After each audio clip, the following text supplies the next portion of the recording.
Good evening, ladies and gentlemen, and welcome to SUNY Morrisville for today's Class C semifinals between Cooperstown and Dolgeville. The number 1 seeded Hawkeyes take on the 4 seeded Blue Devils. I'm Jay Lehman of the CNY Sports Authority. I'm joined today with Sanders Shanks doing our color commentary and Braden Runner running our camera for the contest. That's an awesome sounding shot clock that you just heard in the background. Not a call for everyone to evacuate. All right, basketball fans, we are here for the Class C semifinals tonight. We have a heavyweight clash between two programs that know exactly what it takes to hoist a trophy. In one corner, the undefeated, top-seeded Cooperstown Hawkeyes look to keep their perfect season alive and defend their ground. And the other, the number 4 Dolgeville Blue Devils, a battle-tested squad only 3 years removed from their own sectional title. It's the powerhouse offense of the Hawkeyes against the gritty Dolgeville team looking to play spoiler. Sanders, what are today's keys to the game?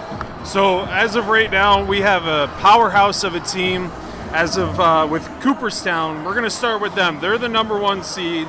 According to the New York State Writers Association, they have them as the number 1 team in all of New York State, and rightfully so. They've been averaging 83 points per game, which is the most in all of Section 3. They have been outscoring opponents all up and down the scoreboards.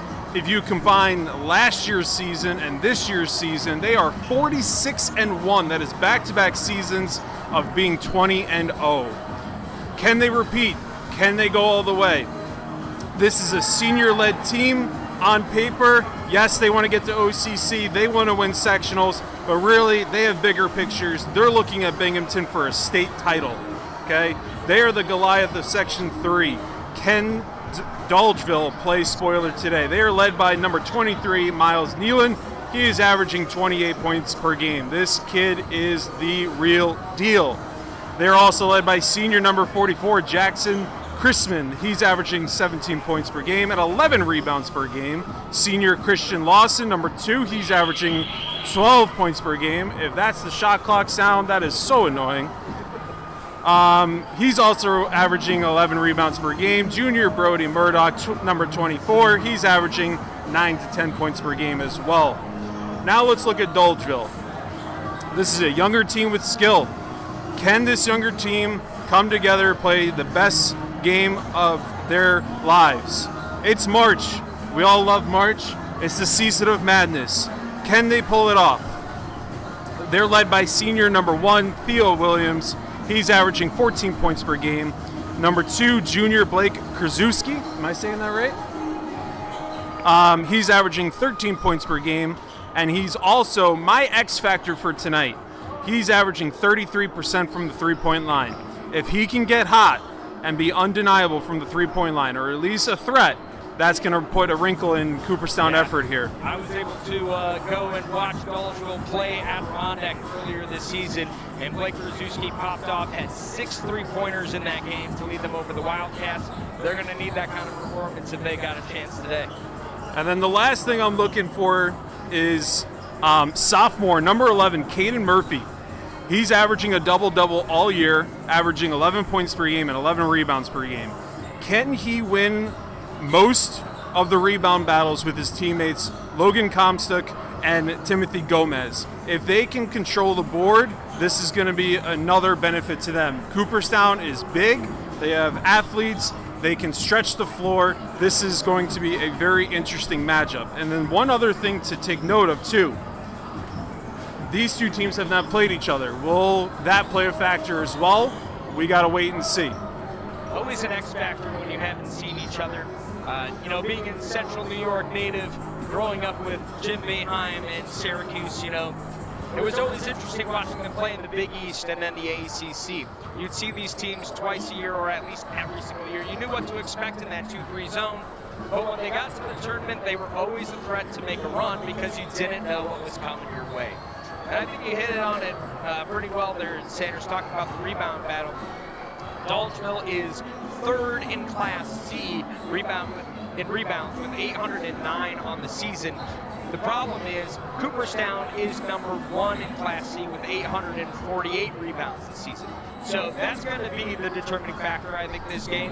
Who can clean up those boards? Who can clean the glass? Statistically, Dolgeville has a little bit better looking of a defense, averaging 53.7 points per game against, which is a little bit better than Cooperstown, who has 55.3. The difference here is that Cooperstown's offense, Dolgeville sits at 66.4 points per game. That's 6th in Class C. Cooperstown is at 83, 82.9. They're the number 1 ranked offense in all of Section 3. All classes, all Section 3. No school has scored as much as the Hawkeyes. So can Dolgeville find some way to slow down this repeat title defense? Yeah, at some point in time too, like, you know, with this high-powered offense, it's almost like you have to expect that they're going to score. So it's in which way possible or possibilities can they at least slow them down, or if they need a stop to, you know, stop a run that Cooperstown may be on, how can they do that? How can they generate their own momentum, not, you know, leaning on 1 or 2 players, but as a team, because this team is legit as it comes. No matter, you know, the fact that they're Class C, it doesn't matter, because if you look back at their schedule, they had 2 pretty impressive wins against a AAA school of Utica Proctor, where they won at a score of 65-60 and 75-68. So this team is senior-led, like I said before. They're battle-tested. They're ready to go. So if Dolgeville can match the energy and come out, maybe throw the first punch in the first, I don't know, 2, 3, 4 minutes, who knows? Yeah, and I think what's interesting, we talked about Brzezinski being an X factor for Dolgeville. Cooperstown has been here before. They have done this. They are the favorites, rightfully so. But last year in the finals, you know, Waterville was able to hold them close. They were able to really give them a game. And sometimes that pressure leads up. So can Brzezinski be that X factor? Can Caden Murphy be that X factor for Dolgeville inside and hold them to one-chance opportunities, right? For Cooperstown, to me, the X factor for the Hawkeyes, while Miles Nealon leads the Hawkeyes with 608 points on the season, an absolutely insane performance, 27.6 points per game. It's so good it doesn't even sound right. It's insane. He also leads the team in assists. He's got 95 assists. So he's going to perform. The question is, can you stop any of these other factors from performing as well? And to me, Cooperstown's X factor comes down to Christian Lawson. This kid is an absolute pest on defense. Watch for him to disrupt passing lanes. He has 61 steals this season. He's also just a scrappy player. If we're playing the guard position and kind of getting out and leaking out a lot, he also has 90 rebounds and 76 assists, which means he's running the floor. Look to him early to be slapping the floor, getting after it on defense, and it just harass Dolgeville. Dolgeville's been playing with about 8 guys deep all season long. Cooperstown has been putting up depth at every position, and that's going to be the challenge. Can they match up all the way down the board? You have to take into account that the Hawkeyes' Jackson Chrisman is 256 rebounds on the season, and not only that, but he has 36 blocks, which, to put that in perspective, Caden Murphy, the big man who leads the team for Dolgeville, has 17.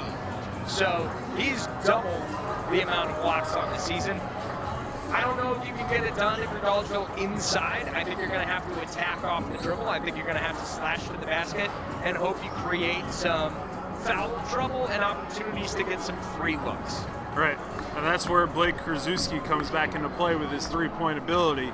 If he can sink a couple early, that's going to force Cooperstown to respect him. So we'll see how it goes. And at the end of the day, this is a great time to be a sports fan. It's March. We got March Madness coming up. Hockey playoffs are right around the corner. Baseball is about to start. This is the greatest point in time if you're a sports fan, and I can't wait to get this going.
All right, folks, the action is about to get started, so we will break away here for the national anthem and our starting lines. Looks like we're doing the national anthem first.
Performed by a Cooperstown student. Now we go to our starting lineups. For Dolgeville, Theo Williams starting off in the point guard spot. He averages 14.2 points per game. Leads the team in assists with 98 and steals with 47. Blake Brzezinski out there, we talked about his three-point aspect. Number 3, Timothy Gomez on the court. He's averaging 8.4 points per game with 129 rebounds. Also starting for the Blue Devils is Logan Comstock, 139 rebounds on the year, followed up by Cato-Meridian with 224 rebounds and 17 blocks. For Cooperstown, number 12, Cooper Coleman steps out. He's averaging 6.5 points per game. Miles Nealon, 27.6, followed by Brody Murdoch. Ben Lewis getting the start. He has 109 rebounds on the season. And Jackson Chrisman out there as well.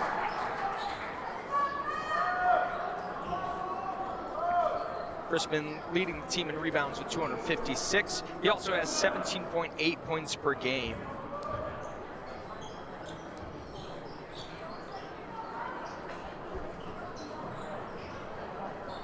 I think right here for Dolgeville, you got to get off to a good start, whether it's going back and forth. Show Cooperstown that you're ready to go. Show Cooperstown you are not afraid. Interesting move here from Cooperstown, not having Christian Lawson starting this game. That little spark plug on the defensive side. And Cooperstown will win the tip. Nealon brings it up. Murdoch puts it back to the top of the key. Scanning, Dolgeville sits in the 2-3 zone, trying to hold Cooperstown from the middle as they cycle this ball back around. Nealon scans, looks inside, jacks up the wing 3, off the front iron, no good. Williams with the rebound. Williams up to Gomez. He thinks about driving and turns it down. Brzezinski now. Dribbles, he drives in, slashes to the basket. Cleanly stripped away there. And that one will roll out of bounds. Dolgeville keeps the ball.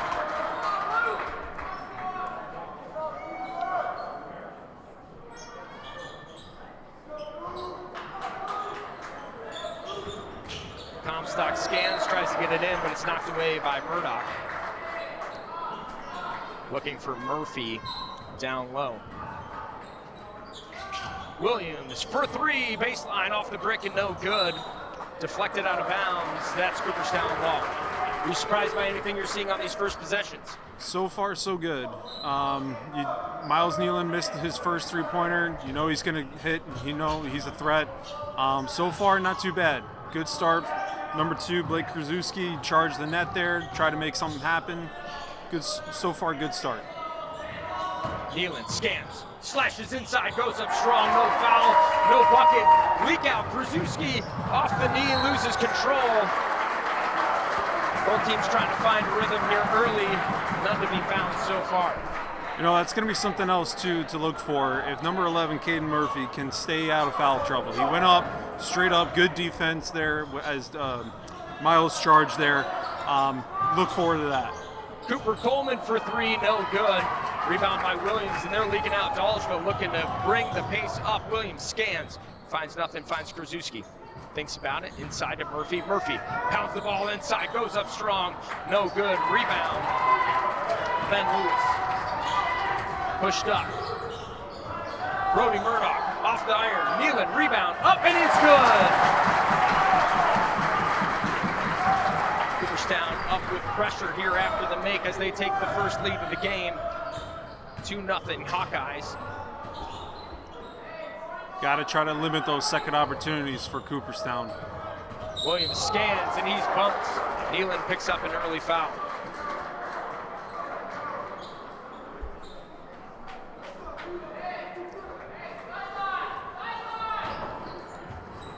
Two minutes down here, and it's 2-0 Cooperstown.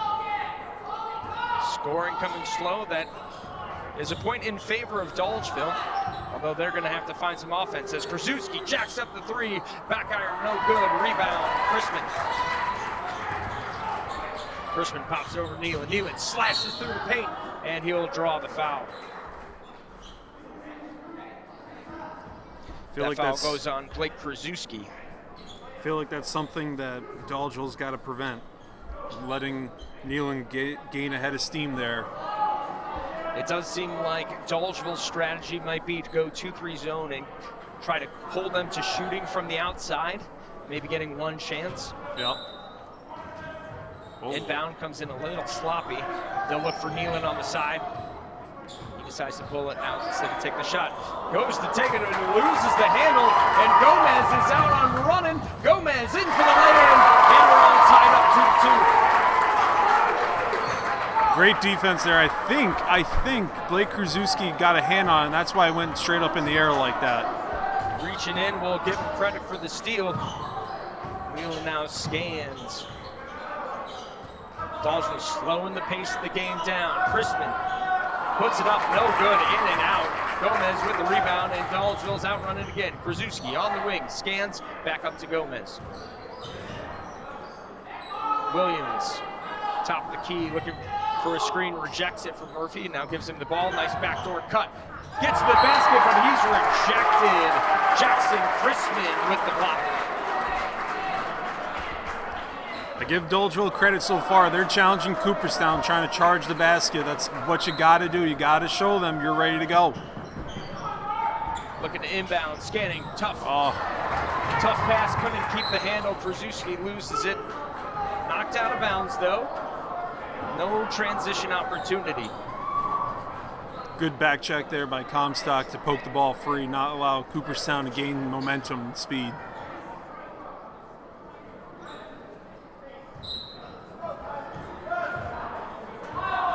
Brody Murdoch now bring the ball up the floor. He gets it inside, pops it out.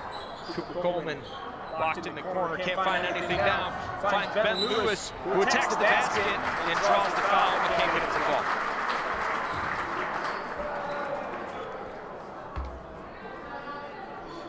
Foul looks to be on Timothy Gomez. That'll be his first personal. Team second. Don't know why Morrisville. Apparently we're not using the bottom half of the scoreboard today. Free throw is good by Ben Lewis.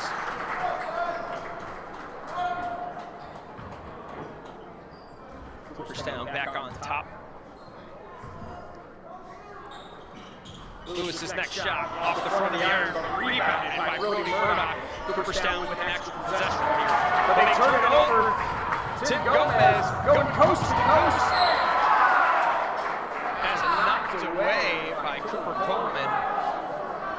was a borderline foul call there. I could have seen that being called a foul. Yeah, I couldn't tell if he got the arm and held him up. And checking in here is Christian Lawson for the Hawkeyes. Great play. Inside, Hayden Murphy swatted by Jackson Christian. Lawson outlets it. A circus move can't get it to fall from Murdoch. Lawson now thinks about it, passes it off to Nealon. They'll reset their offense. Crispin with the screen. Nealon slash has it poked away. Cooperstown will keep possession underneath. I feel like both teams are trying to find themselves here. New gym, new environment, semifinals. Kind of try to settle in here. Both teams struggling. And that's good for Dolgeville. The closer they can keep this, the longer, the better. Cooperstown averaging over 80 points a game, and halfway into the first set, only had 3. That doesn't sound like you're getting up to 83 points. I mean, I believe they're folded down for a reason. I don't know. That's good. You're Dolgeville. You got to take advantage of this. Thinks about it inside Murphy. Murphy, nice back pass to Corso. He can't handle it. Sorry. Logan Comstock can't handle it out of bounds. So what were you saying about Dolgeville? I was just saying on that possession, I felt like they needed to take advantage of that rare travel on Nealon. Any sort of turnover or any time that Dolgeville can get Cooperstown one and done, they got to take advantage of it in the next possession. Cooper Coleman from the elbow. 15-foot jumper is good, and it's 5 for Cooperstown. That was a smooth jumper. Bringing some soft pressure. I don't think Dolgeville's upset by going fast to get it up the court. They just want to slow Cooperstown down defensively. Brzezinski on the pass is fouled. That's Miles Nealon's second foul. And we're only at the 3:24 mark in the first quarter. Something to keep an eye on. Their best performer now in foul trouble, a little over halfway through the first quarter. Williams cuts to the basket, floater's no good. Caden Murphy with the rebound, goes and it's 5-4. That's exactly what we were talking about pregame. Miles Nealon, Jumper jumper from the elbow is good. that elbow into the weak spot of the 2-3 zone. Can Cooperstown take advantage as Gomez charges to the basket. He draws the foul. That foul is going to go on Brody Murdoch. That's his first. It's almost like Dolgeville listened to our pregame talk or something. They're taking your advice, charging the hoop, attacking Cooperstown, maybe get some players in foul trouble. Oh, now we got the fouls on the board. There we go. 3 team fouls now on Cooperstown. More beneficial to the refs than anyone. We did have the change that we have 5 team fouls per quarter. We've gotten rid of the bonus, single bonus and the double bonus. As Theo Williams slashing around the top. Brzezinski inside, floater, no good, too strong. Rebound, fade away, no good. Another rebound, but this one falls to Murdoch, who scrambles up the floor. Cooperstown will recollect and get themselves set. Coach Shane Earl adamant wanting to get after it. That elbow jumper is no good, out of bounds, Dolgeville basketball. Checking in now for the Blue Devils is number 5, Christian Corso. And Cooperstown is going to take a timeout. John Lambert not happy with what he's seeing from the Hawkeyes to start. They have the early lead, but it's only by 3. I would say I like this timeout by Coach Lambert. If Dolgeville is able to clean up a couple possessions, I mean, they could be down by anywhere from 3 to 6 points here. So far, good start by Dolgeville. They're hanging around. Miles Nealon is in somewhat foul trouble already. He's got 2 fouls. You know, from here on out, it's kind of, let's see what we got as a team. And with Cooperstown sort of playing this man-to-man, you got to imagine that you want to get the ball either to who Nealon is guarding or someone next to him so that he has to come and help and try to draw even more foul trouble for him. Dolgeville is definitely making a living cutting to the basket, bringing in some more full court pressure here on the inbound. as Gomez throws it back to Williams. He tears up the floor, thinks about it, has he moved, drives in, gets bumped, no call, no basket, and Cooperstown's running the other way. Lawson to the basket, he can't get the handle on that. He just like that in control as that goes out of bounds. Dolgeville getting everything they want defensively.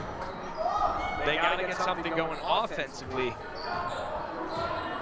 As Gomez brings the ball up the floor, he's trapped, jump pass, Williams scans, drives in. Nice. Great pass. Finishes. It's a one-point game with 2 minutes to go in the first. The Dolgeville faithful making noise as Jackson Christian goes up with it, no good. Theo Williams.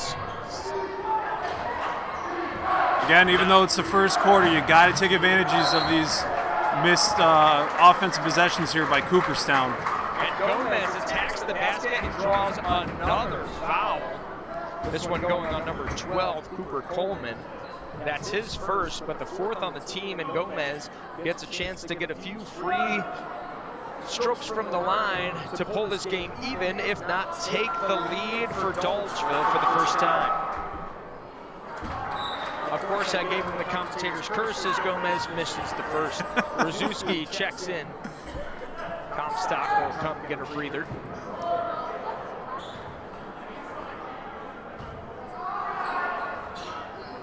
Gomez 0 for 2 from the line. The rebound is collected by Lawson. Chance there for Dolgeville to get an extra possession. Nealon lurking. No look pass inside. Christmas tries to put it back outside Coleman, but Coleman was coming back over and not on the same page. That's a turnover again. Cooperstown. Back-to-back missed opportunities for both teams out of that timeout. Cooperstown cannot find themselves a rhythm, cannot get themselves settled down. Dolgeville slashes to the basket. Great move. Williams drops it off. Double clutch shot, no good for Christian Corso. A leak out pass, Miles Nealon up. It's no good. Foul on the rebound though as Brody Murdoch grabs it and tries to go up with it. That foul's going to go on Caden Murphy, the big man running the floor, going for the rebound, gets called for the body. I would have liked to see Williams finish there on that drive to the hoop last possession. A little too unselfish for Williams. Williams does lead the Blue Devils in assists with 98 on the season.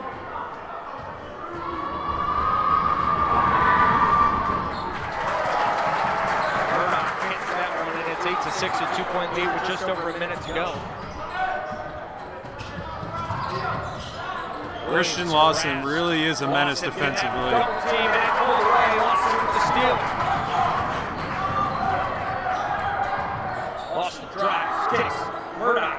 Three is good. He buries it from beyond the arc and it's 11-6. That's what you don't want if you're Dolgeville.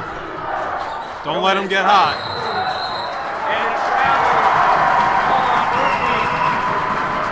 I told you the X factor could be Christian Lawson's defense and men since he's come in. They have ramped up the pressure. Yep.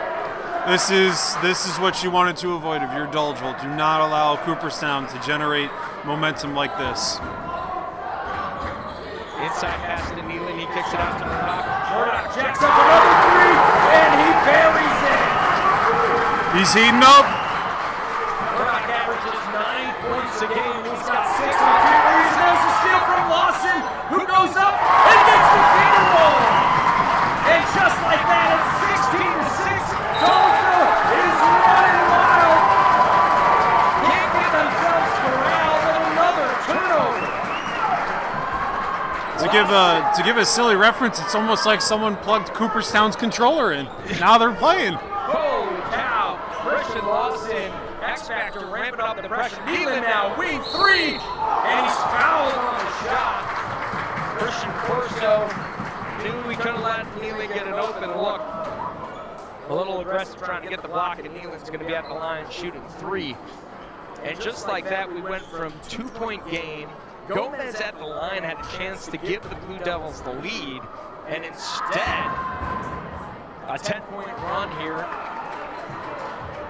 an 8-point run here for the Hawkeyes. Everything was going pretty well for Dolgeville, but it just shows how quickly things can turn here against this Hawkeye team. Nealon, uncharacteristic, going 0 for 2 from the stripe. Some obvious frustration. On the plus side for him, the Hawkeyes find themselves up by 10 with 10 seconds to go. And that'll feel better coming to the net on that final free throw. They're up by 11. Gomez cutting, takes it all the way, drops it off Corso. That's huge. Corso hits the 3 to end the first quarter. It's 17-9.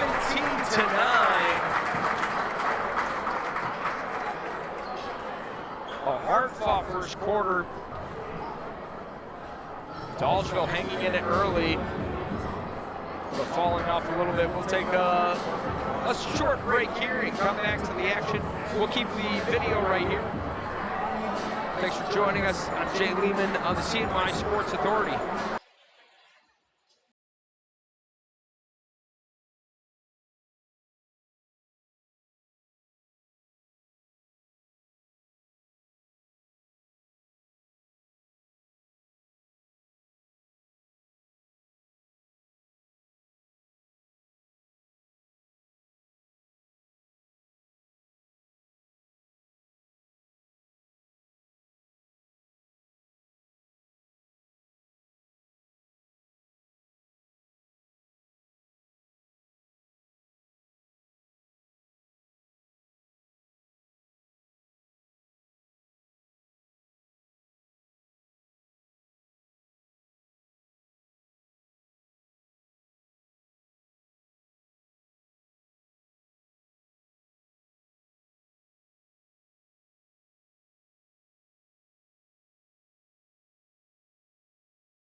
During the second quarter, Gomez dribbles off of a foot.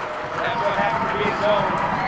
How much you want out of that little break here for Dolgeville? You hit the big 3. You got a chance to pull back within 6 or so, and we dribble it off the foot.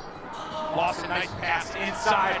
Good the zone as Jackson Crispin finishes that one for 2. Nice assist there for Cooper Coleman. Dolgeville's got to generate something. Got to generate some sort of response here. Theo Williams driving. Can't find anything. Dishes it. Murphy is able to corral it. 17 on the shot clock. Brzezinski driving. Nice back for Williams, but he can't get a handle of it. And another turnover for Dolgeville. Cooperstown finds themselves up by double digits for the first time in the game. Can they increase this lead? 19-9 as we approach 1 minute away. 1 minute down in the second quarter. Crispin kicks it. Baseline jumper, no good. Rebound, Coleman swinging around. Austin from 3, straight on off the front iron. Crispin with the rebound.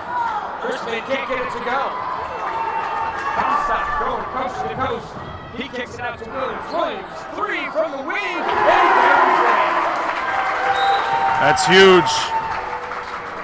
Big transition basket, and that's a timeout for Dolgeville. A 30-second timeout here early in the second quarter. I like that timeout here.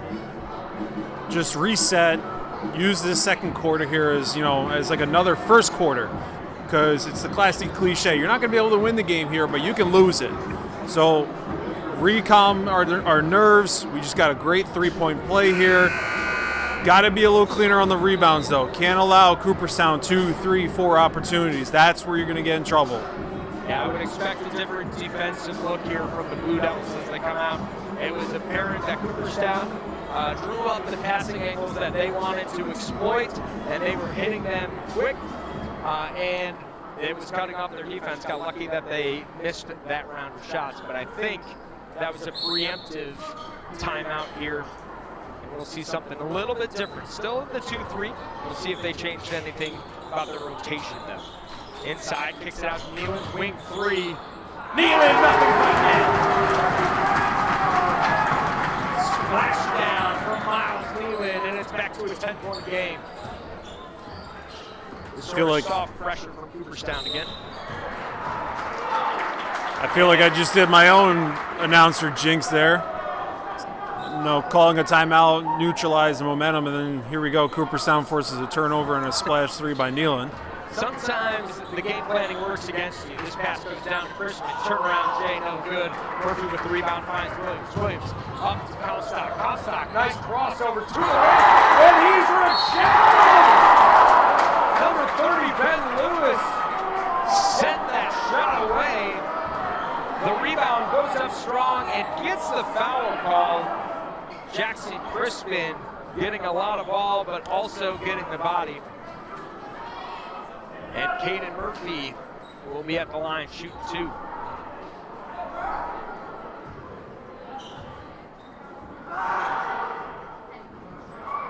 Murphy misses the first.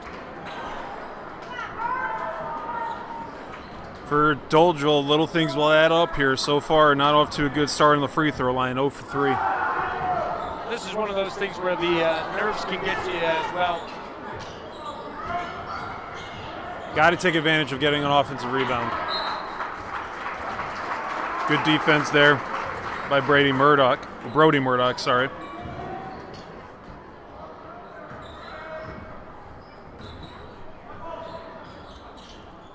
Oh, nice play.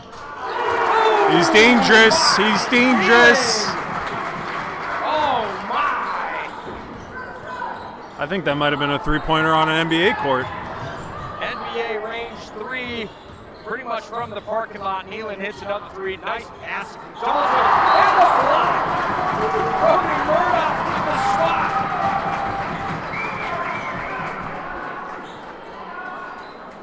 Great team defense there by the Hawkeyes.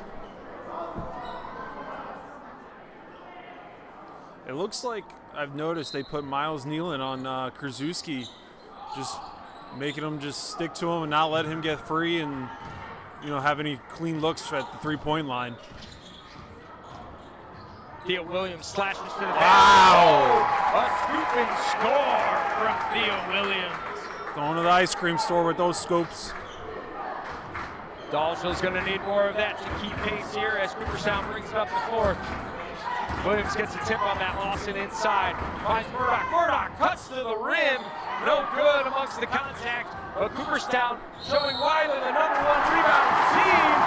But Caden Murphy holding down the paint, draws the charge, and that is the 3rd personal foul on Miles Nealon. And he's coming out of the game.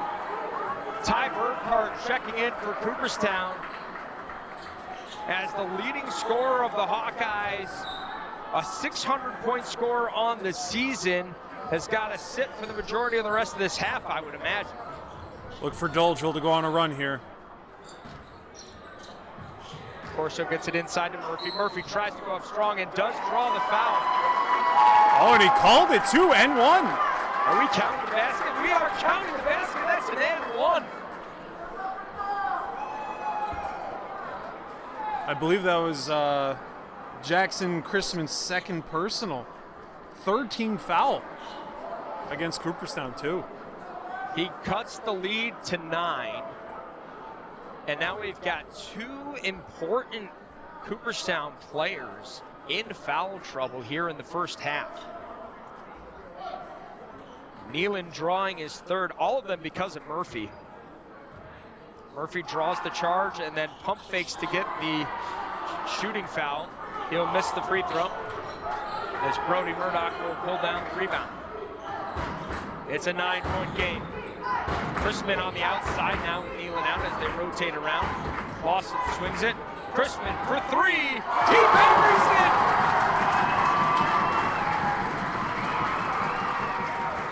The big man with shooter's touch. The stretch five. Chrisman knocks it down, and it's a 12-point game again. And this is one thing that we were talking about too pregame. If Miles Nealon is limited a little bit, can his teammates come up clutch for him? So far, they're passing the test. Theo Williams, spin cycle, doing the laundry, getting it done, putting it down. Nice spin move bucket, and it's a 10-point game again. Chrisman drives middle, has it taken away for a foul. Great move there on a great defender. That's just good basketball right there. Timothy Gomez logged with the foul. That's his second personal. Dolgeville's got to try to close the gap here with 4 minutes to go in the half. Good defense. Ben Lewis can't take the pass. And man, frustration is starting to boil over for Cooperstown here a little bit. You can see it. Can Dolgeville take advantage of it? That's the big question. You've got the leading scorer in Section 3 sitting on the bench right now with 3 fouls. Can you get to the Great rack? pass. Murphy, pump fake. And another foul drawn by Murphy. Fouls on number 30, Ben Lewis. Ben Lewis picks up his first. 4th foul, though, in Cooperstown this quarter. They're 1 away from double bonus. Caden Murphy at the line. And finally hits one. That's going to feel good. Struggling from the free throw stripe a bit. Got to get this second one. Checking in for the Hawkeyes is Cooper Coleman.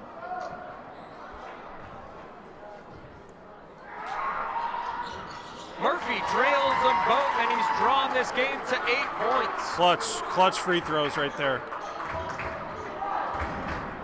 And the Dolgeville faithful are opening up their lungs again.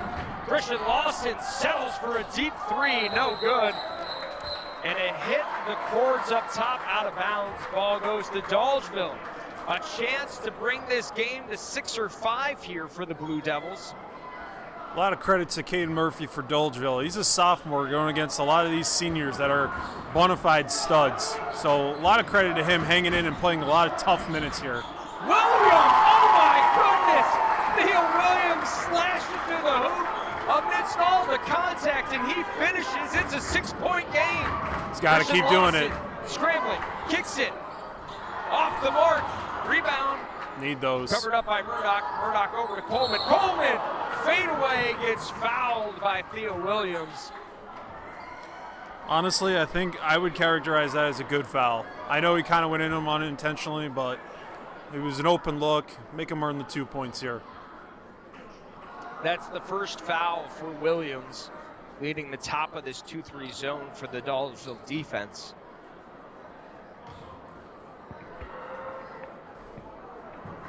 Cooper Coleman misses the first. Both teams struggling from the free throw line. Whichever team loses this game, you kind of hope that it's going to be by a wide margin, because I think both of them could look back at the end of this game and think about how many points they left out there from the free throw stripe at this point. Williams goes off the pick from Murphy. Scans. A nice dump pass to Murphy. He can't get it to go. Logan Comstock fighting for the rebound with Christian Lawson. Pushes it out to Christian Corso, who gets the finish. We have a timeout on the floor. Full timeout called by Dolgeville here. Hopefully this timeout works out better for Dolgeville than the last one did. Absolutely. Again, interesting to note here. Let's see if Miles Nealon gets subbed back in. We got just under 3 minutes left in this quarter. He is in foul trouble, but you got to think that he would be smart enough not to, take another one, but we'll see. But at the same point, great success there by Dolgeville to take advantage of him being off the court here. Let's see if they can keep this going here into the half. And this is a clear example of it's March. it's sectionals. You never know what's going to happen. Absolutely. Miles Newman goes out, and then Jackson Chrisman, their center, drills a three, puts Cooperstown up by 12. But since then, Dolgeville's defense and unselfish play has led them to pulling this game back to 5 points, 29-24 with 2:44 to go. Absolutely crazy passing here from the Blue Devils, driving that paint and dishing it off. That's the name of the game. Still feel like Cooperstown is still trying to find themselves. There are some errant passes, couple travels, just not really clicking. They had that spur to end the first quarter, but that's really about it in terms of serious threats. Murdoch scans, finds Lawson on the outside. Back over to Murdoch, thinks about it, now drives Murdoch on. The drive has it knocked away, but it bounces off of Logan Comstock. Cooperstown keeps possession with 17 on the shot clock. Inbound, Lawson scans. The ball is not moving quite as well as it once was for Cooperstown. They start to slash through. Williams good defense. The pass. He jacks up the transition three. Oh, but it goes too long and over the backboard, out of bounds. He was feeling it. Man, if he had drilled that, that would have pulled it to a 2-point game. This place would have been loud. And here's the thing, we already have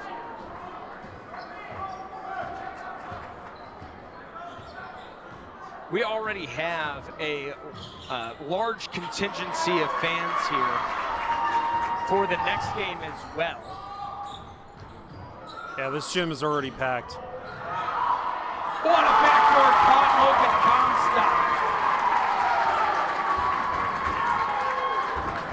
And here's the thing, the longer, and this is the same for the college tournament as well, the closer it stays, the closer this game stays, the better that is for Dolgeville, because this entire gym is going to be rooting for the upset. Correct. Especially the fans of Frankfort-Schuyler and Cato that are filing in here.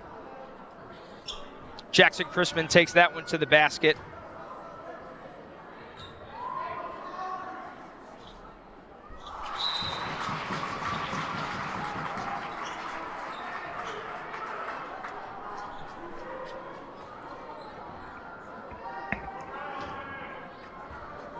Braden Sense just checked into the game, number 10 for the Hawkeyes.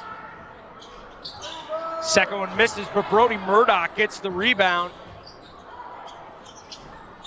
Puts it up, no good. That was Braden Sense there that just checked in. A cold three look.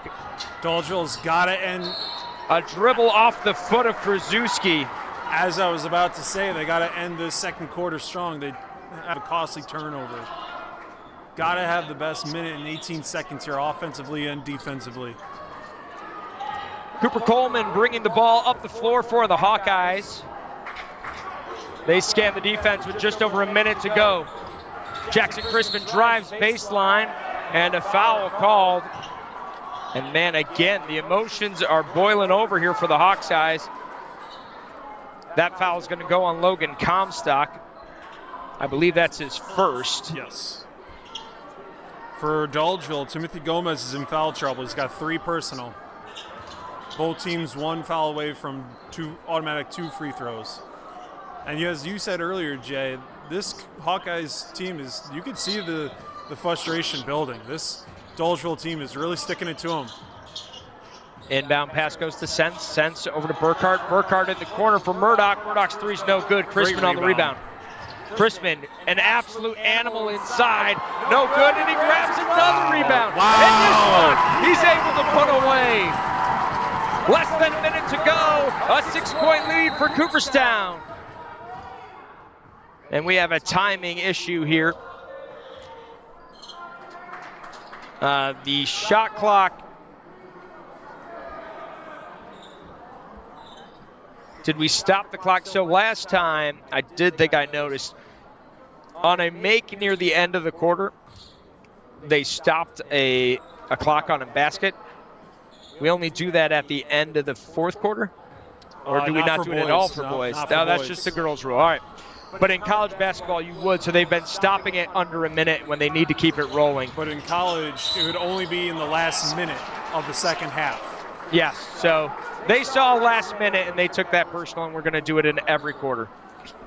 Cooperstown getting another foul here. This one's on Cooper Coleman. That's his second. Theo Williams getting a trip to the line. Got to make these. 40 seconds to go, and Williams misses the front end. Christian Lawson coming back in for the Hawkeyes.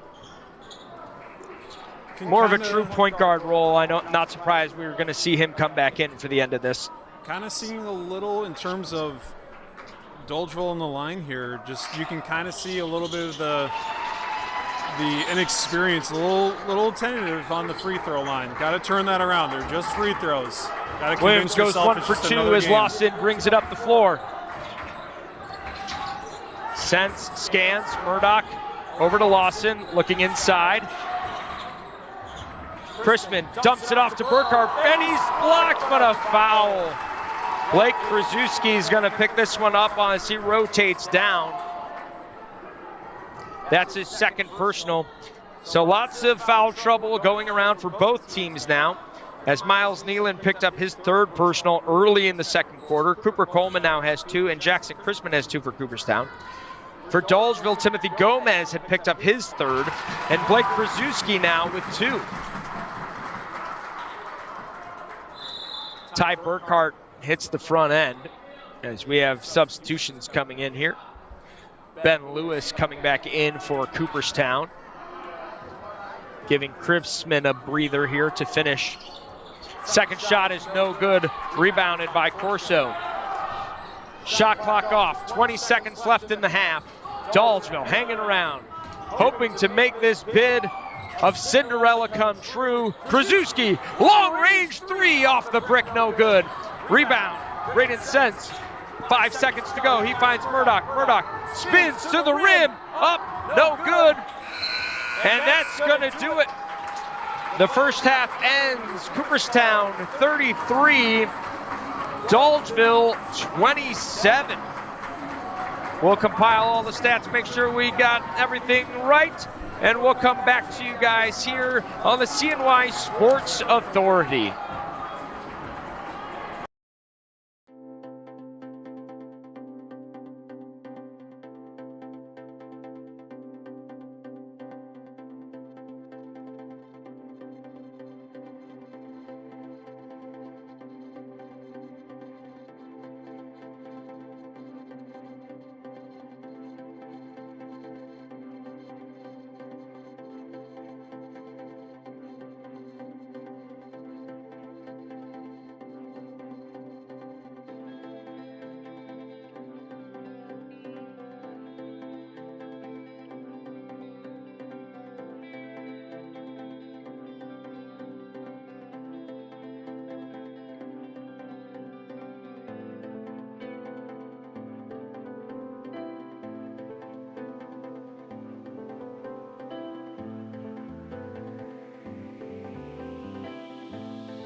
All right, and we are back here in SUNY Morrisville to pick up the second half. That first half was pretty crazy. I think both of us are a little surprised at the narrow margin we're sitting at here. A 6-point game in Cooperstown's favor. Shanks, what's been the keys to the action here? What have you noticed?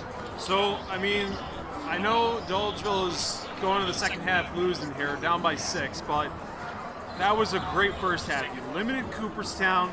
You limited Nealon to 10 points. But more importantly, he's got 3 personal fouls. That's huge going to the second quarter here. One thing to make note of, it looked like for Cooperstown a little bit, things were getting a little frustrated offensively, especially with number 44, Jackson Chrisman. Also noticed he got a little medical attention. His ankle was taped at half. But at this point right now, look for Cooperstown to really come out and be ready to play here. For Dolgeville, got to improve on the free throw line. You're only 3 of 9.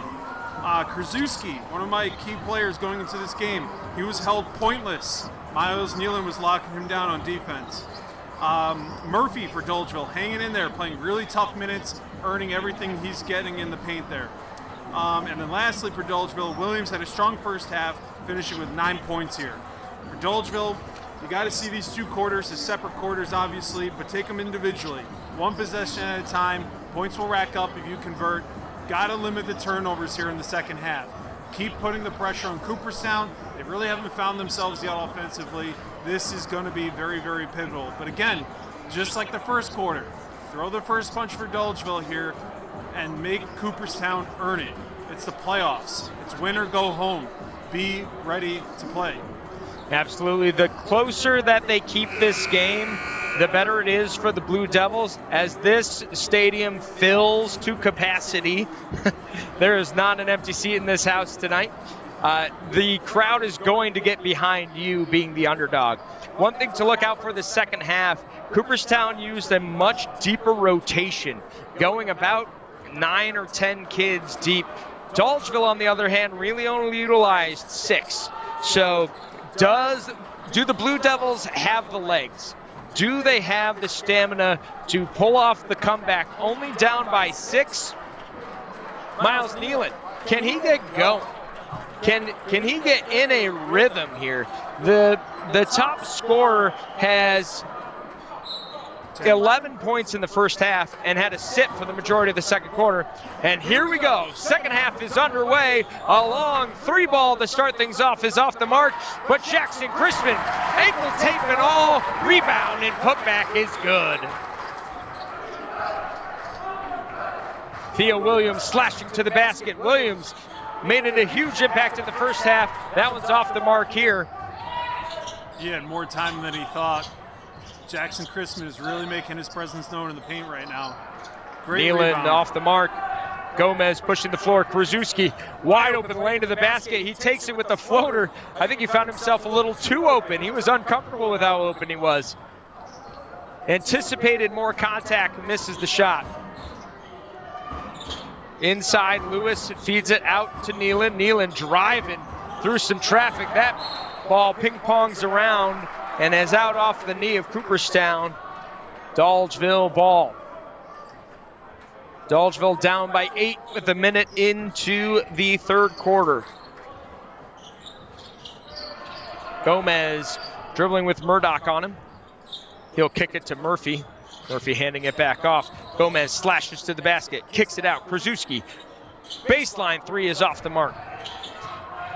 Ben Lewis shields that one out of bounds. Krasuski is just begging for a basket to go. Couldn't, as of right now, just can't buy one even if it was free. And he did the right thing. Last possession, he cut to the basket to get himself a layup, but took off a little too early, expecting contact. Instead of getting an easy layup, now he's 0 for 2 in the half. Nealon, elbow jumper, no good, and he hits the floor, and that's a foul. Caden Murphy picking up his second.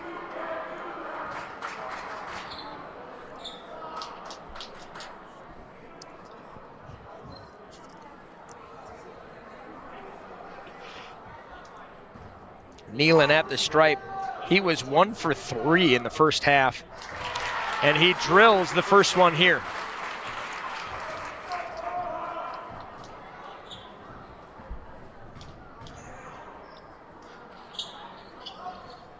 Nealon rattles it around, no good. Ben Lewis up and grabbing that rebound, but man, what a fight. Logan Comstock comes away with it.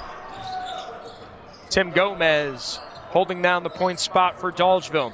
Murphy setting himself a screen up top as they go to a two-man game on the wing. Gomez just cuts straight to the basket, and he gets the finish and one. Tim Gomez with the acrobatics. Those are the baskets you're going to need. You're going to have to challenge this Cooperstown team. Brody Murdoch picks up the foul. That's his second personal. Also, just realize if you're looking at the scoreboard camera, don't follow that possession arrow because that hasn't changed. It also says we're in the first quarter still. So, listen, they're keeping up with the score. That's all we can hope for. Very true. And the fouls. Cooper Coleman dishes it off to Nealon as Dolgeville extends this 2-3 zone pressure out high. Inside to Lewis. Dishes it off to Coleman. Coleman over to Nealon. Nealon thinks about three, drives and loses the handle. Nealon really struggling today. Tim Gomez cuts to the basket, wraparound pass to Williams. Unfortunately, it took a little too long. Oh, miscommunication. Williams, wide open three. It hits the strap, the support beam, out of bounds. A creative look there from Theo Williams. I don't mind that. He found himself a wide open three on the bad rotation. Me personally would have liked to see Gomez go up with that, maybe draw another foul, maybe another N1, but it's in the past now. Now you got to play defense. Nealon over to Coleman, into the corner. Murdoch, corner three. That one's short. Murphy tries to get the rebound, and it's knocked away, but a foul is called on Jackson Chrisman. That is his third personal. Foul trouble an issue for both teams. And it's rearing its head here early in the second half for Cooperstown. Theo Williams scampering down the side. Thinks about it, dishes off to Caden Murphy. Caden Murphy facilitating now, takes it himself, and he'll get a foul. Caden Murphy is a foul machine. Drew a huge charge in the first half. That's Jackson Chrisman's fourth foul. That one is called on Chrisman again. That's 4. Like I said before the half started, Caden Murphy's been playing some great, tough basketball. I will say I believe it's on Chrisman. I did see the ref point up before. It could have been on Brody Murdoch. I feel like Coach Lambert would be taking out Chrisman if he had 4. True. If not, some considerable trust in the senior center. And it's a 5-point game after Murphy buries the free throws. Nealon drives and skips out. He runs his way back to getting the ball. Driving, scanning, skip past Coleman. Drives in, Murphy. He gets called for the foul this time, gets the block. He went out there trying to get the charge. That's going to be his third personal. That's going to be a huge blow to the Blue Devils if Murphy can't stay in this contest due to fouling. I'm going to agree with you that it was probably Brody Murdoch's foul, which would be his second personal. I just can't see Jackson. Oh, wait. Well, now we've checked in Ty Burkhart. He's out now. Maybe and Dolgeville has a man at the line for a substitute as well. Cooper Coleman hits the free throw, and that allows Spencer Early to enter the game for the Blue Devils. Early's averaging 3.8 points per game, but does have 60 rebounds on the season for Dolgeville. As he'll give Murphy a breather with those 3 fouls. Cooperstown's man-to-man allows Williams to get a lane to the basket, and he cuts there and gets fouled by Cooper Coleman. And Coleman now finds himself with 3 fouls. All the credit in the world going to these Dolgeville players challenging Cooperstown here at the basket. And this is exactly what we talked about in the pregame. Can Dolgeville attack the basket They haven't done a great job of controlling the boards, but they've done a wonderful job of attacking the rim and forcing Cooperstown to play some tougher defense. The steals aren't coming for Cooperstown as they have throughout the year. Christian Lawson checking in for the Hawkeyes, and Christian Corso coming in for Dolgeville. Williams at the line for the second shot. And the smooth free throw falls in. And the Blue Devil faithful are making themselves heard with 4:35 to go here in the third quarter. Ben Lewis, nice pass inside to Burkhardt. He can't finish. Corso contests. Gomez on the break. He takes it to the hoop. He hesitates and floats. Comstock with the rebound. Logan Comstock puts it away. And it's a 3-point game. You cannot deny Dolgeville in their effort. This is unbelievable team basketball here. Miles Nealon drives. Contested three. Get out of here. What? Get out of here. Miles Nealon buries the three. Nothing but net. And Tim Gomez has assessed the foul. That's going to be his fourth. Was it Gomez? I missed that. Oh my goodness. It's a 6-point game here, 40-34, halfway through the third quarter. Blake Krasuski coming in for Dolgeville, taking out Gomez, who's picked up his fourth personal. Foul trouble on both sides. Nealon drills the three, and he's clapping it up. Watch out, Miles Nealon has entered the chat with the steal. He takes it to the rack, and it's in. Cooperstown up by 9. Miles Nealon saying, Cooperstown, hop on my back. Here we go, choo-choo. Come on, ride the train. Williams looks in. Comstock! Holy cow, Logan Comstock gets the nice bucket and a timeout called by Dolgeville, a 30-second timeout. That'll do it for their 30 seconds. Dolgeville has used 3 timeouts so far this game. Cooperstown, holding the lead throughout, has only used 1, although it has not been a convincing lead. But holy cow, has this game just opened up and become super entertaining. At the same time, too, you know, anytime Cooperstown does anything, Dolgeville is answering right back. So you think maybe, oh, this is the moment where Cooperstown extends the lead, goes on a run, or takes over this game. But Dolgeville responds almost every time here. Credit to them. Absolutely wild here. Miles Nealon hits the 3, gets fouled, sinks the free throw, puts a press on by himself. The entire rest of his team drops back in defensive coverage. He gets the steal, picks the pocket, takes it to the rack, gets the layup. He makes a 6-point play in 2, and then like nothing, Dolgeville just runs down the floor in with a great pass and dish. Logan Comstock puts in 2. That 3 is off the mark. Theo Williams grabs it. He's running up the sideline, a furious pace, and it's poked away by Nealon. Nealon puts the Hawkeyes on his neck, but he misses the jam. Oh man, it was gonna be the dagger. It was gonna be the dagger. And instead, he hits front rim. I was on my feet. I assume the rest of the fans were. I got really excited for that one. I was ready for him to throw it down. He wanted every inch of that dunk.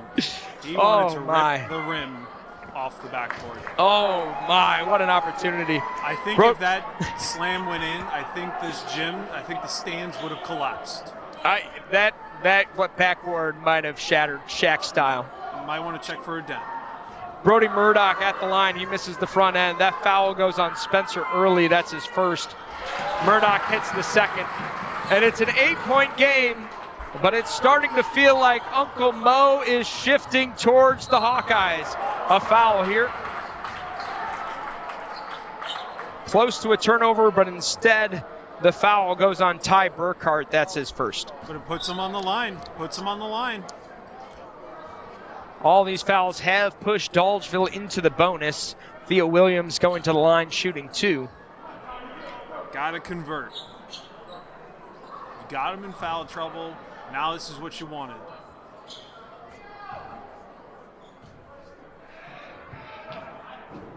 Williams hits the first.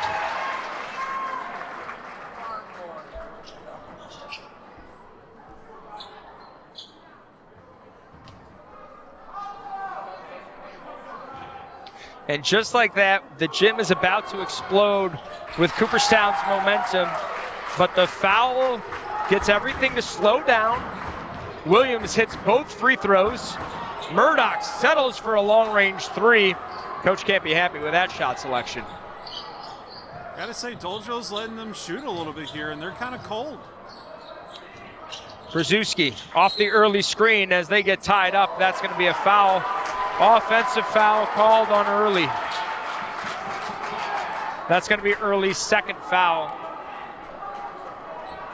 An unfortunate foul as he kind of happy both of them were able to walk away from that one. Knees collided on that one a bit with him and Brody Murdoch. Coach Shane Morrill asking for some clarification, disagreeing with the call. That's going to put Cooperstown in the bonus as well, but because it's an offensive foul, they won't get to shoot. Has to be a defensive foul for the shot to happen. For you to get a trip to the free throw line. Pass inside is taken away by Early. He gets it to Krasuski. Krasuski dumps it to Williams. They're on top of each other. They can't find spacing, and now they're trapped. Early inside. Nice bounce pass to Krasuski. Oh, and he can't get it to go. Krasuski's ice cold. Lawson pushing the floor. He finds Nealon. Nealon slashes to the basket. Give him space. Cooper Coleman for three. The wing three's no good. Early grabs the rebound. Spencer Early putting in some great minutes here for Dolgeville with Caden Murphy on the bench in foul trouble.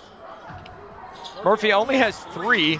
Krasuski scrambling, gets it to Williams. It's knocked away off of Williams' last Cooperstown ball.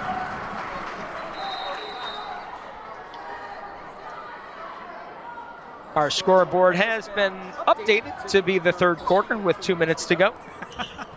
Better late than never. Listen, I appreciate Morrisville State students taking time out of their day for our tournament here. Nealon drives. Chrisman gets the rebound and draws the foul. Is this going to be on Early as well? No, this one goes on number 4, Tegan Johnson. That's going to be his first personal. Jackson Chrisman going to the line for the Hawkeyes with just under 2 minutes to go here. A 6-point game. Dolgeville's done a great job in holding this Hawkeye offense in check. They average 82 points, 82.9 points per game. Unless something remarkable happens in this fourth quarter, they are going to be well below that mark. Chrisman hits it. And I guess that is the hope. If you want to beat Cooperstown, you got to keep them in the 60s if you want to overcome it. Miles Nealon pokes it away from Williams. He attacks the basket. The layup is no good. Krasuski. It's the playoffs. Expect the unexpected. Williams slashes to the basket. Can't get the hand there. Rebound is knocked around. It's utter chaos. It's bedlam under the basket. And it's Dolgeville basketball. Checking in for the Blue Devils is Caden Murphy. Give it up for Spencer Early, who put in some big minutes there for the Blue Devils, while Murphy got a breather with 3 fouls on him. Kind of feel Comstock. Kick violation, kickball. Gotta feel like if you're Dolgeville here, this is a must-score possession here. Whether it's 2 or 3 points, gotta put something on the board here. Absolutely. Tough time getting it in. Tipped by Lawson, grabbed by Williams, and an absolute scramble on the offensive end here. Murphy kicks it. Johnson driving, spin move, has it poked away by Lawson. This Cooperstown defense is getting after it.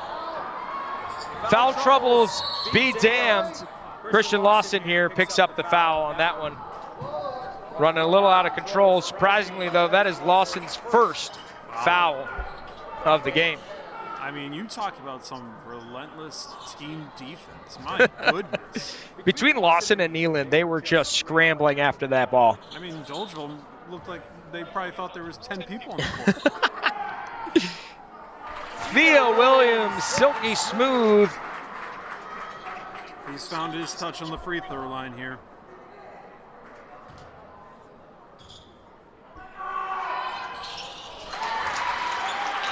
Ten points in the first half for Williams, and he is just continuing on that trend. Hasn't made a basket yet, but only free throws. Miles Nealon, baseline three, no good. Jackson Chrisman continues to clean the boards.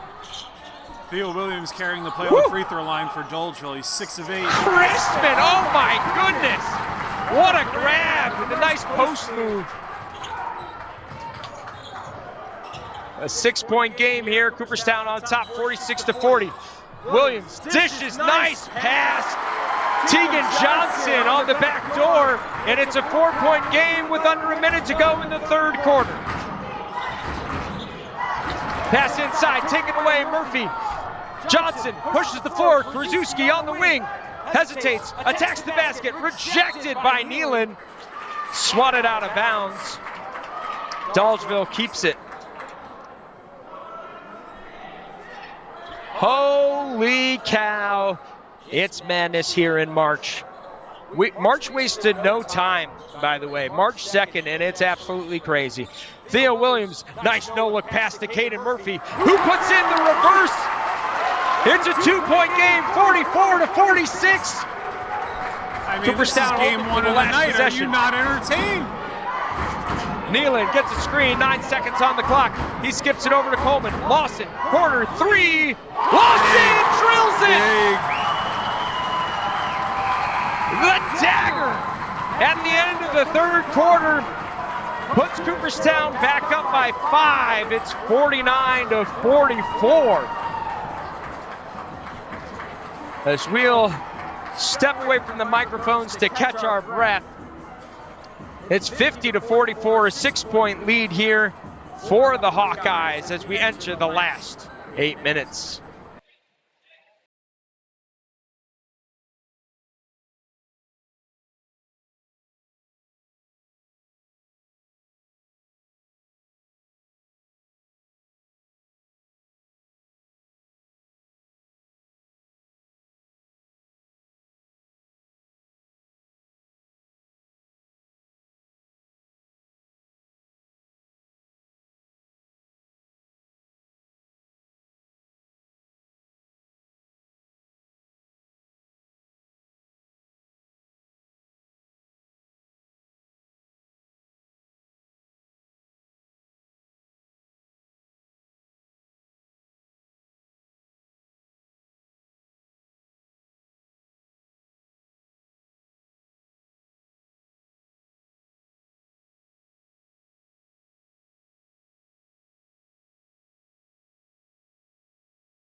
We have 8 minutes to decide who's taking the trip to this Class C Section Finals.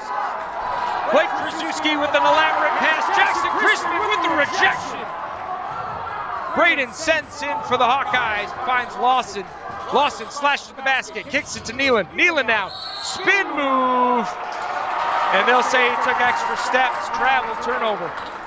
Also, if you're curious about why the score is now at 50 for Cooperstown, they missed a point at the end there of the third quarter. I had at 47, they had at 46. They fixed it. Points are accounted for. We're all good. I think they missed a free throw going up on the board at one point. I agree. So they made up for that. We didn't look, and they were talking at the scorer's table between all the books. Everything is sorted out. And with 7:28, it's a 6-point game.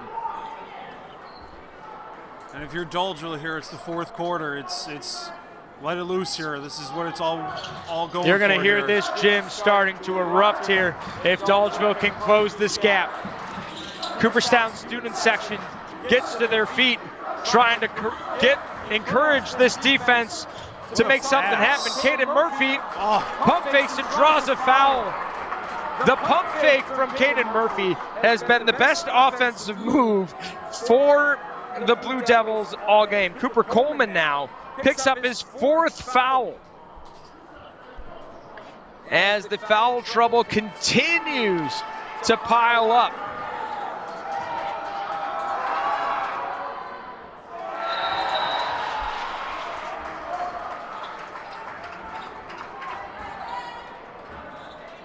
Checking in is Ben Lewis.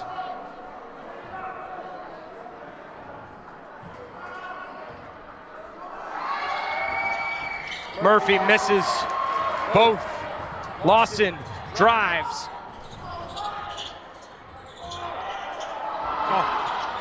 A tough shot won't go, but Cooperstown brings it in. Nealon, floater, nothing but net! Miles Nealon, what a shot!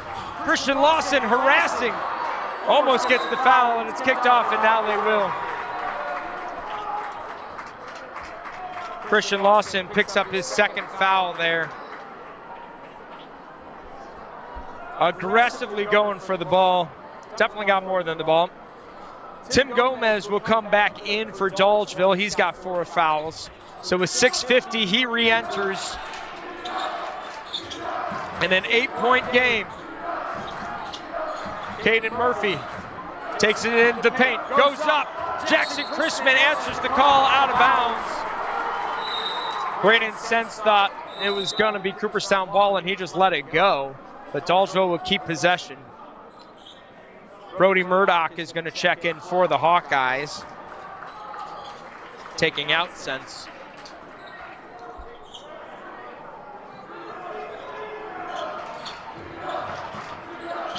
Cooperstown's electric offense. They are number 1. Theo Williams shot off the mark. Cooperstown's offense is number 1 in all classes of Section 3 basketball. They have more points per game than any AAA school, AA school, all the way down. They are averaging 82.9 points per game. Right now are held to 52 by this Blue Devil defense. Caden Murphy, a big reason for it. He attacks the paint, but is called for a travel.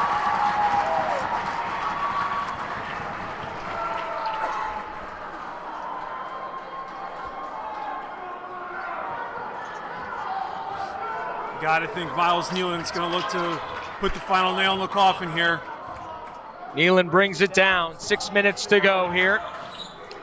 A trip to the Class C Finals on the line. Cooperstown hoping to repeat. Chrisman for 3, no good. Rebound, Ben Lewis can't corral it. They say that is tipped away by Logan Comstock.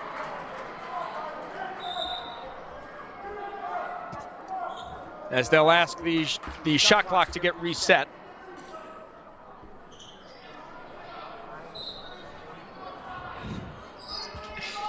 Inbound, Murdoch finds Nealon. Nealon looks inside, harassed by Comstock, and Comstock's gonna pick up a cheap foul there.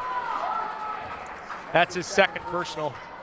It's only the team's first, so you got plenty of wiggle room. Fouls are going to be important at some point here down the stretch, whether it's people fouling a deep 3, Miles Nealon off the mark. If that went in, just whether it's fouling out or it's when you get to that double bonus, free throw shooting and fouls is going to be a factor as this one stays close. Gomez for the Blue Devils. Scans, harassed now, double team, picked off by Chrisman. Chrisman, crossover to the house, and he misses the layup. Nealon with the rebound. He kicks it out to Christian Lawson, but his foot is on the sideline, out of bounds. Ball goes to the Blue Devils. Oh my goodness. Every time you think Cooperstown's going to put that final nail in the coffin, they just can't. They can't. Oh my. What a defensive takeaway. Putting the pressure on, Chrisman jumps the pass, and they can't convert. Dolgeville looking to generate some momentum here, looking for Gomez or Williams. Cooperstown has abandoned the man-to-man defense they were using earlier this game, have fallen into a 2-3 zone here. Dolgeville trying to scan, giving him some confusion, but here's Christian Corso for 3, no good. And you know what, I don't mind that change. They were getting beat off the drive. One-on-one, help each other out, play zone. Nice pass inside, but it can't get handled, poked away. And here comes Logan Comstock, trying to go coast to coast, and he has his pocket picked by Miles Nealon. Transition 3. Nealon buries it! Timeout called by Dolgeville. And the lead is back up to 10. That's Dolgeville's 4th timeout. They only have 2 left. Shane Morrow grasping here as his team was on the cusp of drawing even. And just like that, the defensive shift moves the momentum and gives Cooperstown another push. Absolutely. But again, this is kind of the moment of make or break here. Dolgeville's got to generate something. They got to dig deep here and find a basket.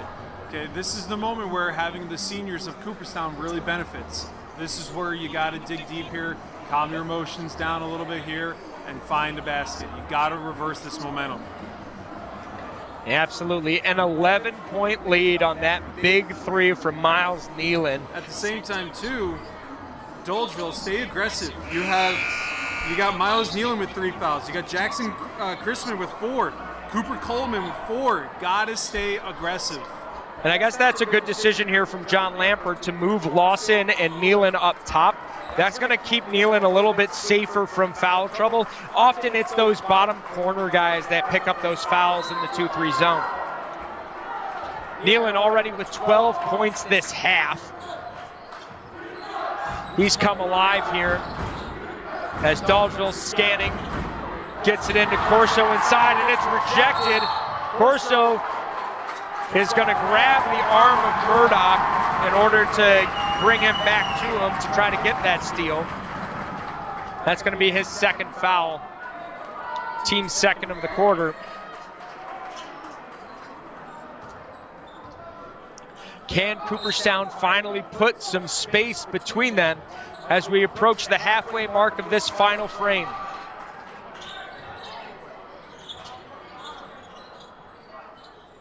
Nealon skips it to Lawson. Lawson jacks up the deep 3 from the wing, no good.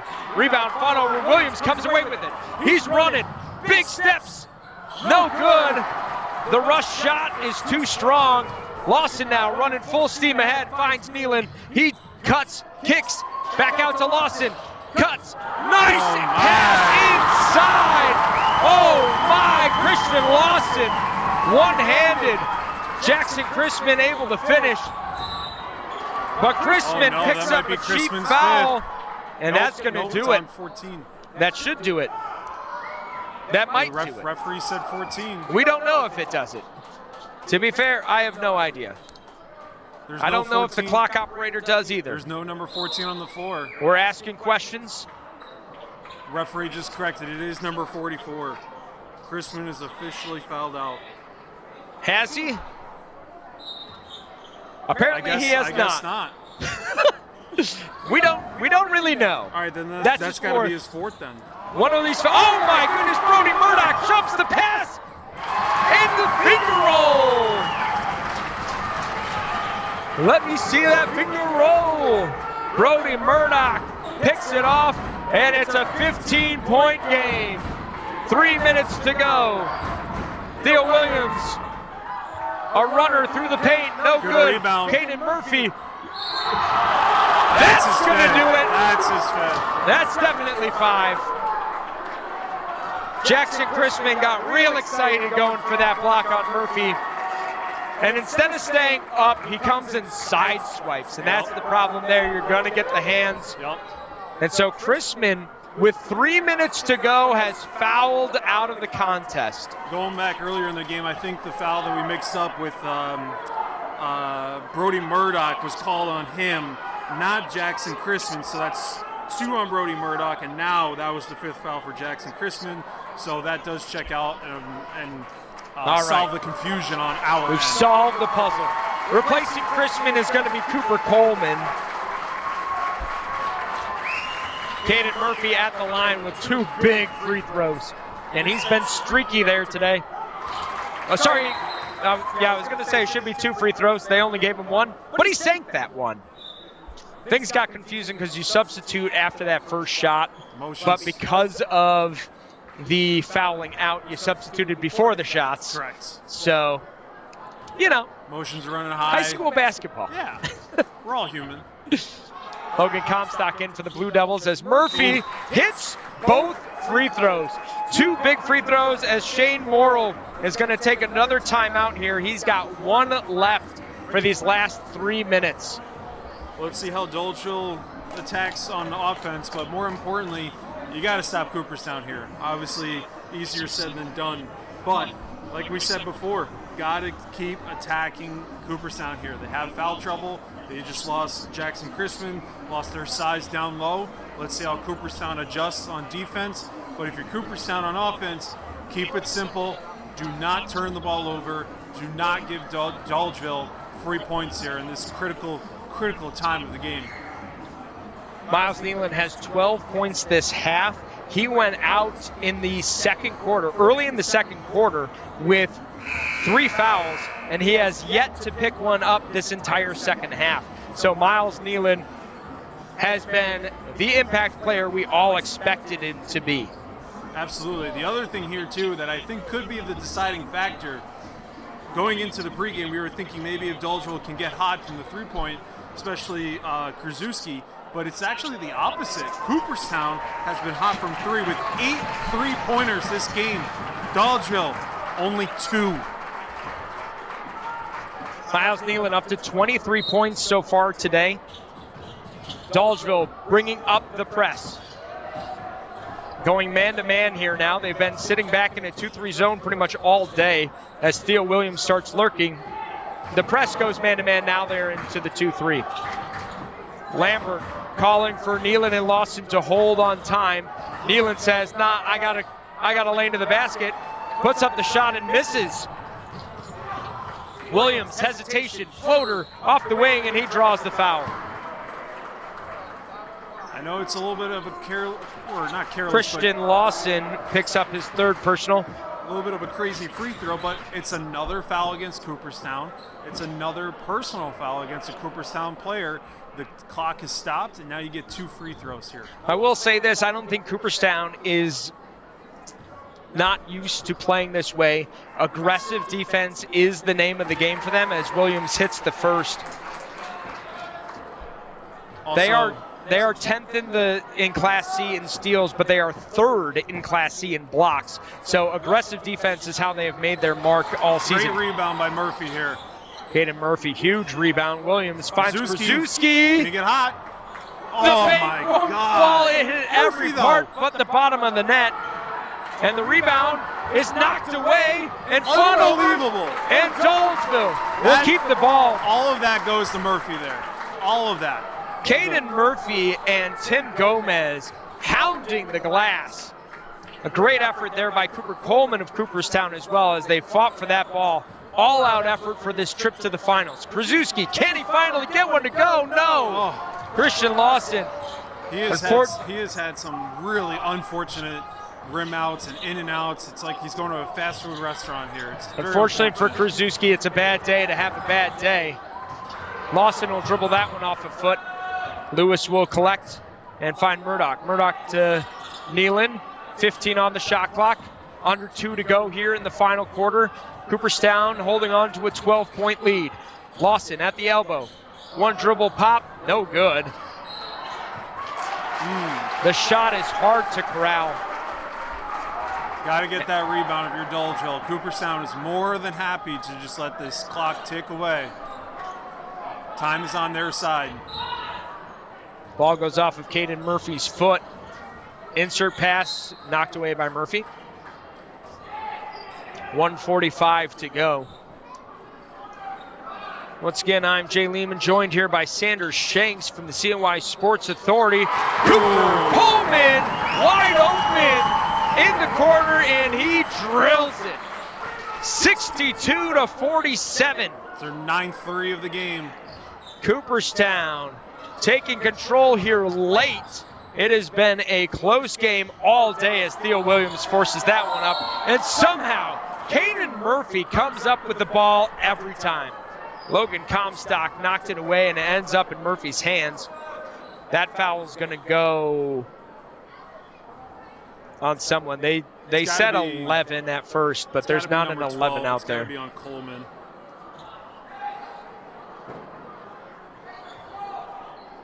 Yes. Fouls on number 12, Cooper Coleman. That's his 5th. That's going to be his 5th. He's fouled out of the game. So going deep. And it's Cooperstown's team 5th foul. Murphy at the line shooting 2 as Braden Sense comes in. And now the foul trouble, although team fouls, obviously they're in the double bonus. That's not going to be such a big concern for them late, except that it stops the clock and allows Dolgeville to score without the clock moving. Correct. But not a huge concern as the people with the most foul trouble are now out of the game. Christian Lawson has 3, Miles Nealon with 3 are still in. As Caden Murphy at the line hit the first and drains the second. It's a 13-point game with just over a minute to go, and Dolgeville is going to start fouling to extend it. Blake Krasuski picks up his 3rd personal. And here's the problem with not being in foul trouble late in this game. You have to pick up multiple fouls just to get them to the line to try to get possession back. Correct. And Dolgeville has some fouls to waste here. Probably not looking at number 11, Murphy, fouling. He's got 3. Timothy Gomez is definitely not going to be doing a foul. He's got 4. So. If you want to see someone foul, you'd expect it to be Theo Williams, but for having purposely fouled before, they seem to have abandoned that strategy here and are just sort of letting him take this clock. As it looks like Cooperstown is going to earn the right to defend their title in the championship game. A travel violation called on Nealon before he puts up that 3. With under a minute to go, Cooperstown put their stamp on it late with big 3-point shooting. Theo Williams had himself a tremendous game, although held without a field goal the entire second half. Plenty of free throws, not one field goal did he have go in. Gomez tries to force the jump pass. Gordy Murdoch comes up with it and outlets it to Nealon, who will pull this ball out and hold it. They can't hold it the entire time. Gomez says, "Get me out of here," as he picks up his 5th foul. He says, "I don't want to be a part of this game anymore. I'm a little upset with how it's gone." But I tell you what, he has nothing to be upset with. Dolgeville, the officiating crew, was not up to date there with the 5 fouls. We're going to have to put a little bit of time back on the clock. Going back to my point, though, partner, like, Dolgeville has nothing to be upset about tonight. Oh, absolutely not. Like we talked about pregame, are they going to give Cooperstown a scare? Are they going to challenge them? And I think they did. And, you know, when it comes down to the playoffs here, it's the little things that mount up to big results. And unfortunately here for the Blue Devils, they couldn't get hot from the 3-point line. And it looks like, you know, they wasted some points here on the free throw line as well. And Cooperstown had 9 3-pointers today. So when they needed to get hot, Cooperstown got hot. And I know Miles Nealon he's got 23 points as of right now, but I think everyone would agree he had a little bit of a down game for his standards. So going into the finals, if you want to face him, good luck, because he's going to come ready to go and he's going to be angry. Absolutely. Dolgeville, a tremendous season. 18-4 on the year, will finish 18-5.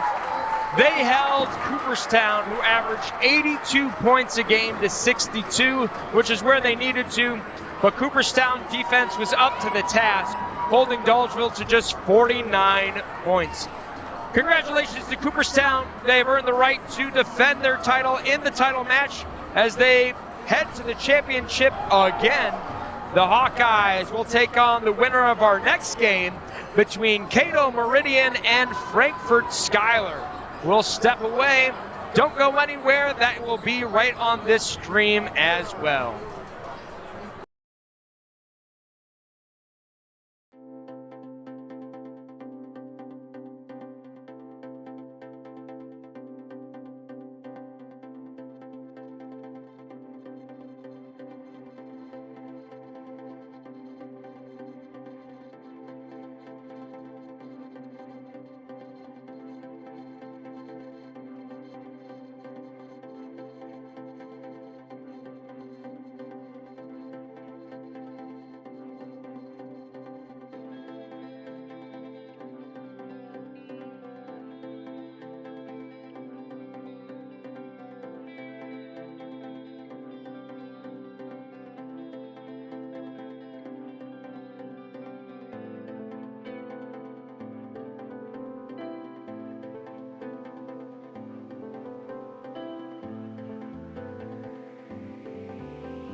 All righty, I'm Jay Lehman of the CNY Sports Authority. I'm joined here with Sanders Shanks as we bring to you part 2 of our doubleheader of the Class C boys basketball semifinals. If you like high-stakes basketball with mirror image resumes, you are in the right place. Tonight's second semifinal features 2 20-win juggernauts, the number 2 seed, Cato-Meridian, and the number 3 seed, Frankfort-Schuyler. Both teams split their regular season series with Weedsport. Both teams handled Faith Heritage with ease. Something has to give tonight as these two offensive powerhouses collide for a trip to the finals. Sanders, give us a rundown. I mean, if you want a more even matchup on paper, here you go. This is it. We saw game 1. It was a great game. Dolgeville gave Cooperstown a run. And going into it, clearly Cooperstown on paper was the better team. Here, with the Cato-Meridian Blue Devils and the Frankfort-Schuyler Maroon Knights, these teams are downright even. Let's start with Cato. Junior heavy team with size, athletic ability, all the potential in the world. When we were doing our podcast last year, we were very, very high on this team. They were the number 7 seed going to the sectionals. Unfortunately, lost to Waterville. They had a 1-point lead at half. It looked like they were going to make a Cinderella run. They have experience. Who to look for? Number 4, sophomore Perry Plank. He's got size and athleticism. He's 6'5", and ladies and gentlemen, I'm 6'4" myself, and standing all the way up here, I can tell he is all of that 6'5". He's averaging 20 points per game and 7 rebounds per game and has 47 blocks on the year. Number 11, senior Dylan McGeetrick. He's got 14 points per game and he leads the team with 125 assists. Also for the Blue Devils, you have number 0, Brody Smith. He's a junior, averaging a double-double for the entire year, 13 points per game, 10 rebounds per game. And then also you have number 1, Ian Stonecipher, who is a junior, playing a big role as well. Can this team get over the hump? Can this team make it to the finals and give the waiting Hawkeyes a challenge? We'll see. They're going to have to get through the Maroon Knights, who are battle-tested and ready to go. And like we talked about with the Cooperstown and Dolgeville game, who's going to throw the first punch? Both teams haven't played each other. You can look at all the film you want. You can look at all the emails, text messages, of scouting reports, whatever you want. But when that ball is thrown off for the jump ball, it's go time. Now, for Frankfort, like I said, they're battle-tested. They're a little senior heavy with help from juniors as well. At one point in time during the season, they had 10 road games, 10 in a row, and they went 9-1. The one loss was to Dolgeville, which was a final score of 75-74. They got here after a big win hosting Weedsport, and they won 78-71. Kind of threw a little stray at you there, Jay, with the post on Instagram, too. They were very passionate about that, obviously. And key note, too, going into that sectional matchup against Weedsport, they had lost to Weedsport prior, 81-73. So they had something to prove. Players to watch for them. 24, senior Jerome Bowen, averaging 16 points per game. Number 20, Marquise Grimes, senior as well, averaging 13.8 points per game and also 7 rebounds per game. Number 5, senior Joseph Mathlin, averaging 9 points per game, but he's also third on the team in scoring. And then lastly, number 1, senior Jagger Spina. He's second in assists, steals, and blocks on this team, playing a big role. And like we talked about, can Frankfort come ready to play here? Will they throw the first punch? But also, what are they going to do with Cato's size? Okay, they got Perry Plank, 6'5", Embry George, 6'6", Brody Smith, 6'4", Ian Stonecipher, 6'2", and then the senior McGeetrick at 5'11". Can they handle the size? Can they handle athleticism? Both teams haven't played each other, like I said before, so let's see what happens. And like we talked about in Game 1, expect the unexpected. It's playoff time. It's March Madness time. How can you not love this?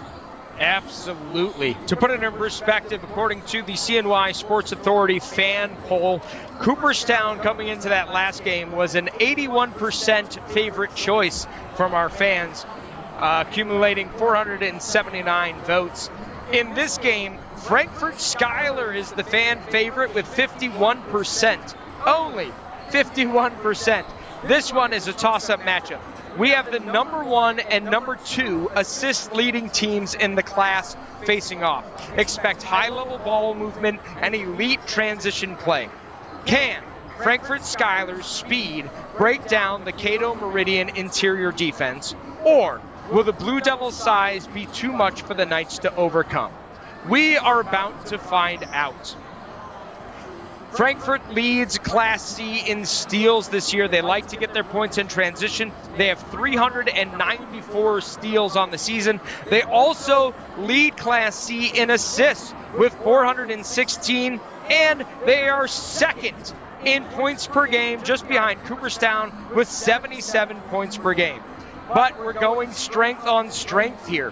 When you take a look at Cato-Meridian, they're giving up, their defensive points per game are only 45.1.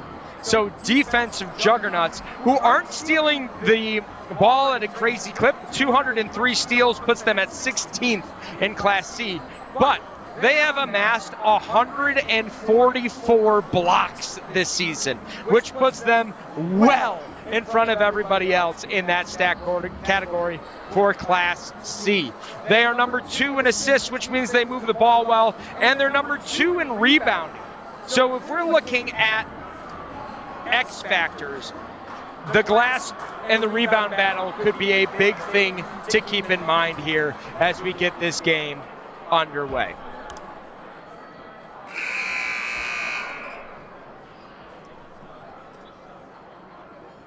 SUNY Morrisville.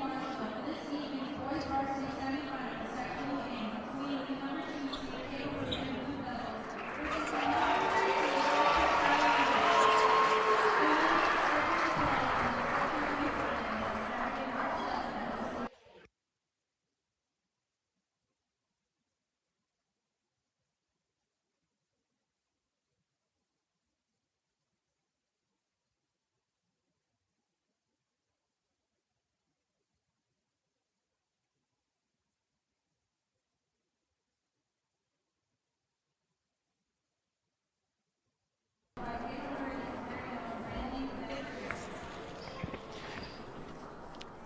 And for game 2, we have Cato-Meridian singing the national anthem.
As we get set here for starting lineups now.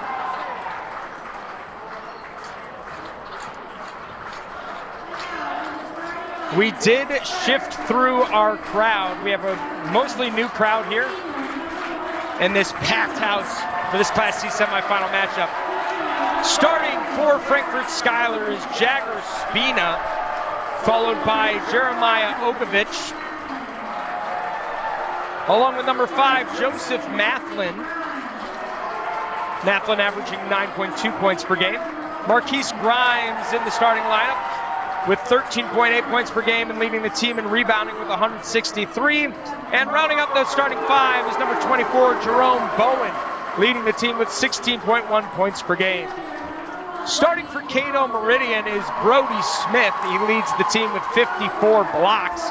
Ian Stonecipher, a sniper shooter from deep. Number 4, Perry Plank, leads Cato-Meridian in points, rebounds, and steals. Dylan McGettrick leads the team in assists with 125, and going with size to start the game, we've got number 23, George Embry, in there for the Blue Devils as well. Again, just in case if you missed our pregame analysis, just want to emphasize Perry Plank and Embry George are both sophomores and both stand at 6'6" and 6'5". The size is going to play a factor, but let's see if Frankfort-Schuyler can dive into Dolgeville's playbook from earlier and challenge that size and get Cato into some foul trouble like Cooperstown got into foul trouble earlier in that game. Something to look forward to going into this game. Absolutely, and here's the thing where style can play such a big difference, because Frankfort obviously is going to want to get out and run, which can definitely mitigate the size factor. Get the big guys running, they can't establish themselves under the rim. And here we go, the second semifinal is underway. Perry Plank wins the tip, it's out to Brody Smith, and Cato-Meridian on the board within the first 10 seconds. A nice tip-off play for the Blue Devils as this one spun around. Jerome Bowen launches the corner three, no good. Ian Stonecipher gets the rebound.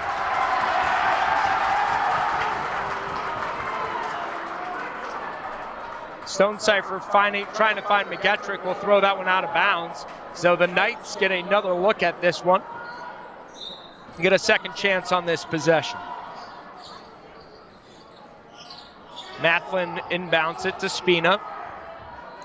Spina finds Ogovich, who dumps it inside. Jerome Bowen makes a strong move to the hole. George Emery goes down, and his basket is good. Not scared of that 6'6" frame inside. That's Jerome a key Bowen factor. cuts. Like we said, challenge the size, see what happens. And it is loud in here. Perry Plank takes it to the rack. Hesitates up top, no good. Jerome Bowen with the rebound. Frankfort outrunning. In and out dribble. Bowen takes it to the rim, and he's fouled.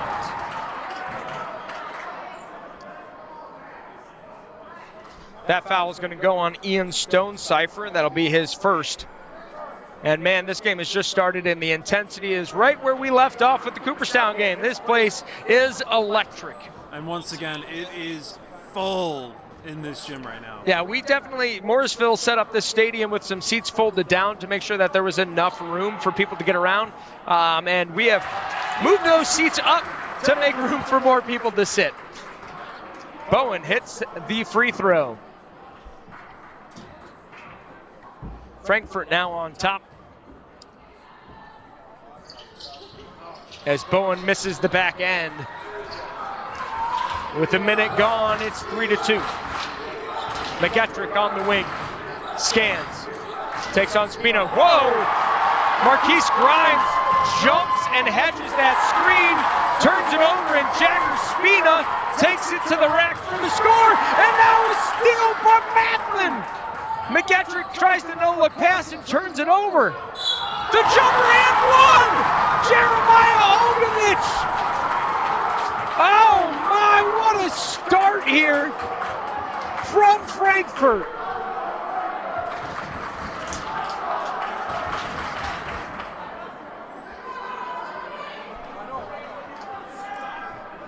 I missed who that foul was called on, waiting for the scoreboard to be updated.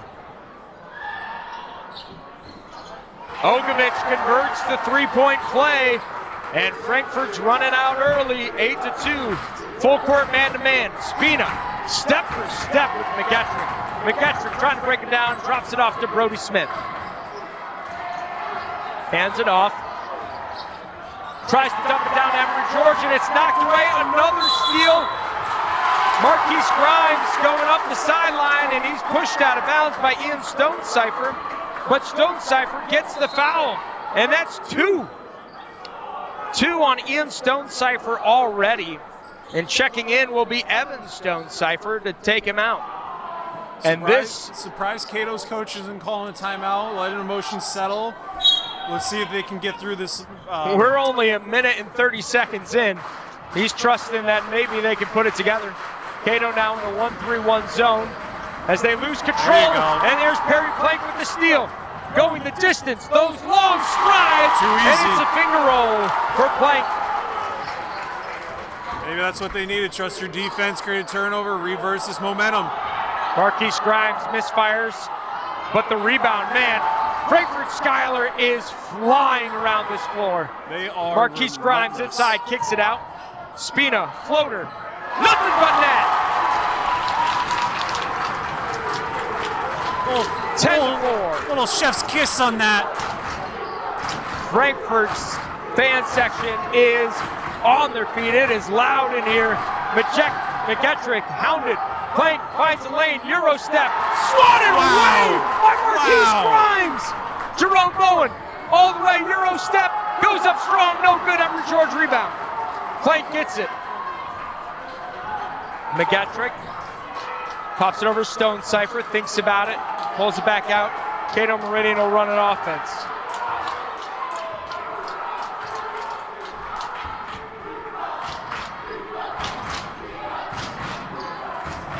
Perry Plank on the wing, pull up Jay.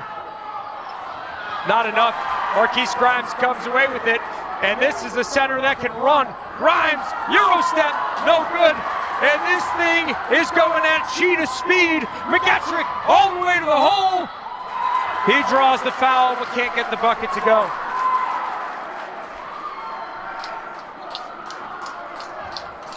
Jagger Spina pulls up, picks up that foul.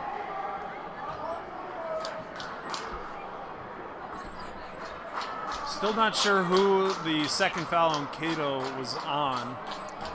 As of right now, Ian Stonecipher's got 2. He's on the bench right now. McGettrick's free throw is off the mark. Checking in for Cato is Brady Akama.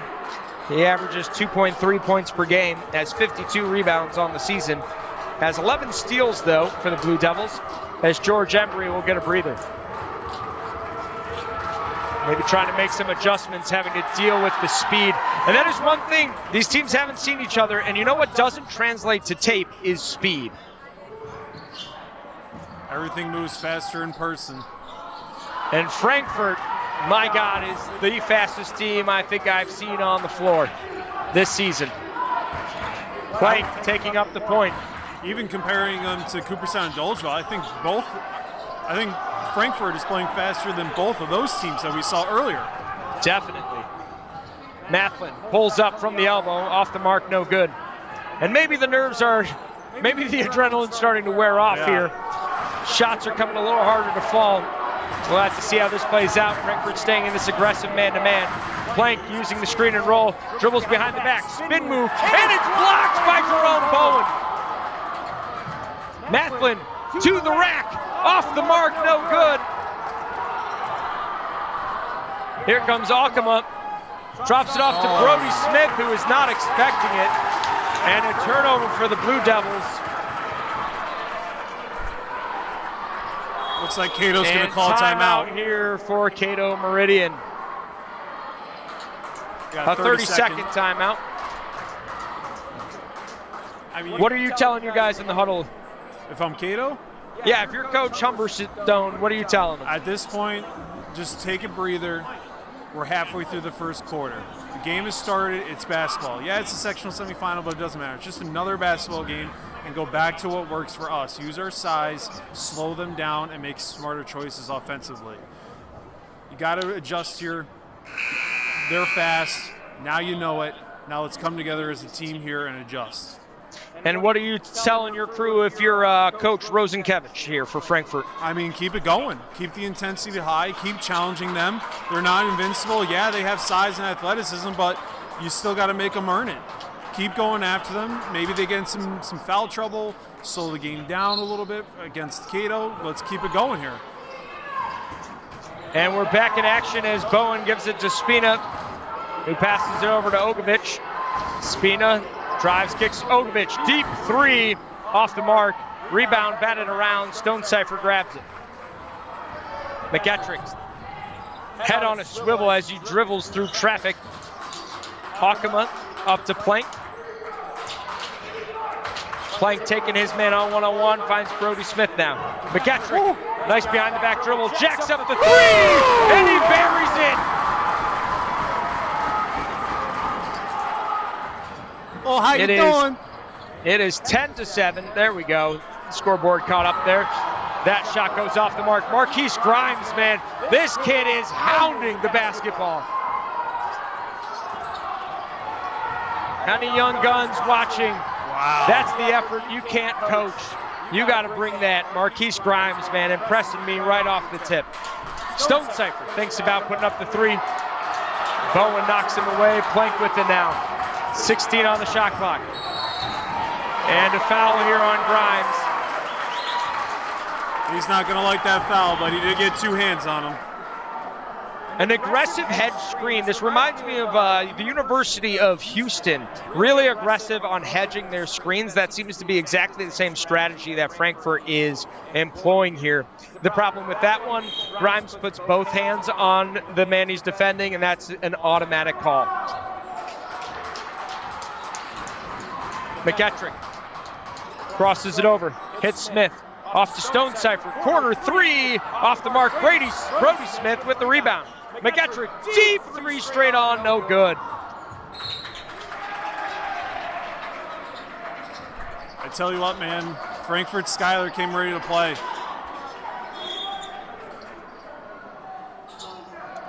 George Embry checking back in for Cato.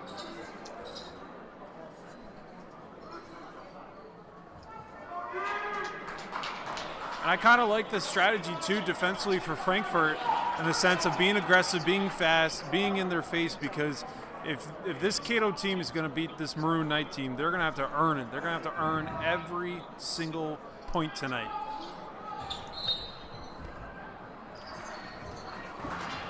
Frankfort fans can thank me for picking against them. They've definitely used that as a motivating tool to come out running.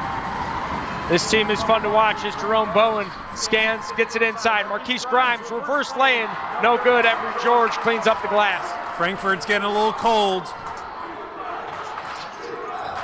By the way, Jay, did you pick against them again today? Yeah. Oh. I mean, I only picked them once, but yes, I had picked Cato as my team to make the finals, so yes, in essence, I did. Jerome Bowen grabs it. He's off and running. That one's off the mark. Lots of contact. We didn't go up straight, though. So does get the reward. Nice pass. Finds Embry George inside, and he can't convert. And a foul.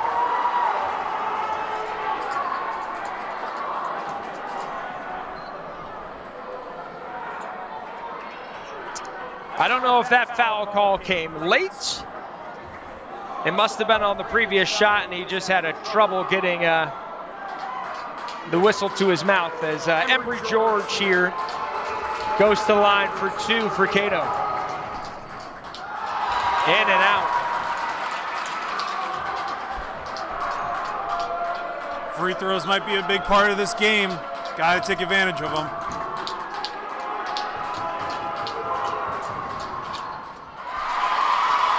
Embry hits the second. Bowen has his first foul of the game for Frankfort. Spina now. This is to Bowen. Corner shot is good. A nice 15-foot jumper from Jeremiah Ogovich.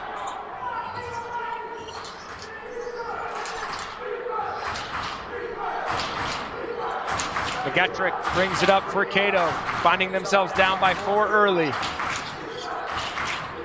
Perry Plank jacks up a contested 3. That one's off the mark. You got to get a better look than that. They're not running any offense. They're just settling for a shot. Reese Bowen now with the ball for Frankfort. He'll give it off to Jerome Bowen.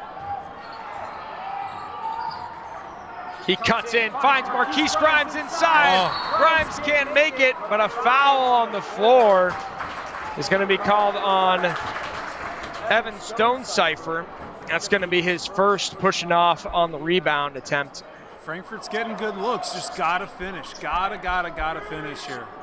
Checking in for Frankfort now is Michael Rosenkevich. He'll replace Ogovich, who had just hit that nice baseline jumper. 33 seconds to go in the first quarter. Wing three, Spina buries it. Jagger with the dagger, and it's 15-8. It's a big basket right there. Can generate a lot of momentum. Perry Plank trying to create space. Dylan McGettrick now. Cato looking for the last shot. Under 15 to go here in the first quarter. Gettrick trying to find Plank. Will decide to work on Spino alone. Dumps it off to George. Stonecipher. Three for number 3. Evan Stonecipher. That would have been good if it went, but it doesn't. And at the end of the first quarter, Frankfort on top, 15-11. Not the same start we had to our previous game. Cooperstown and Dolgeville really struggled to get the offense going. These two teams not having that problem. No, not at all. Good energy, good pace, and honestly, I mean, Cato's lucky they don't have more points with the amount of layups that they missed or putbacks that Frankfort missed. So Cato's got to take advantage of this, get better at the free throw line here, and make their presence known here and really take over this game offensively. Absolutely. Frankfort holding and maintaining the momentum in that first quarter, taking it to them, definitely controlling the pace of the game. And I think if you really think about what we were talking about in the pregame, that is really what's going on here. Which team can play and control the pace of the game? Correct. Is it going to be fast-paced like Frankfort wants, or can Cato slow it down and get it more possession-based? One thing that also stood out to me with Frankfort defensively is they are putting someone on Plank and just trying to make his life as miserable as possible. They're not even looking at the play behind them. All they're looking at is 4 and White and making sure wherever he goes, they go, and just making his life tonight miserable. That's right. Evan Stonecipher with that big 3 is something to watch. Can the Stonecipher boys make an impact from deep? Because it looks like they're trying to take the ball out of McGettrick and Plank's hands. That shot just off. Caught the front of the rim, but wouldn't go down. As McGettrick will bring it up. Playing a triangle in 2 is Frankfort on McGettrick and Plank. That one's knocked away. And it'll go out of bounds. Cato will keep it. A little give and go look there. And it's going to be interesting. You know, you don't often work on the junk defenses in practice, and they're called junk defenses for a reason. You don't see them very often. But, man, right now Frankfort is employing it with some success.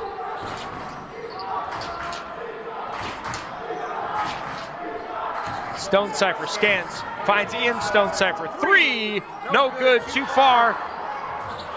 Rebound knocked away off of Jeremiah Ogovich. Cato will get another chance.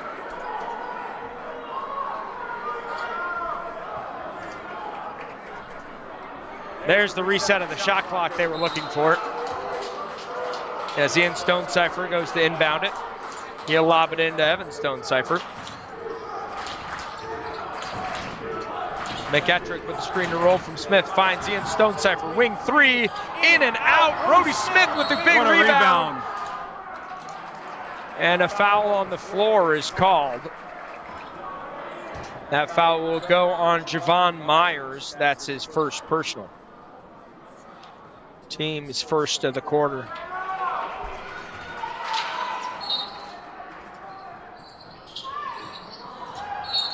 McGettrick has his inbound pass tipped away by Reese Bowen.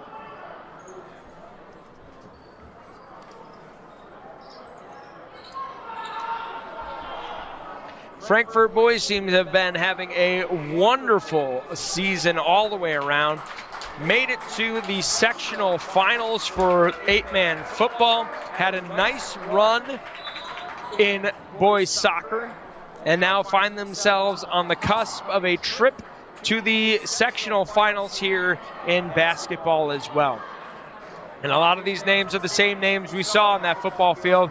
Probably not enjoying playing in Morrisville, though, as Morrisville was the team that took them down to win that title game. Let's see if Cato can convert here. They're pretty desperate for a basket. Not really sure what the confusion was. I think maybe we the added clock 4 ran. seconds back to the clock. That was an important 4 seconds we couldn't live without. I think Cato was happy for that little break, though, because it gave Evan Stonecipher the legs to hit that 3. It's a 1-point ball game. Ogovich airballs the shot from the free throw line, and Rosenkevich knocks it out of bounds. Cato has a chance to take a lead here. Let's see if early in the second quarter. Let's see if Stonecipher's three-pointer ignites this team. It's his second three-pointer of the game already.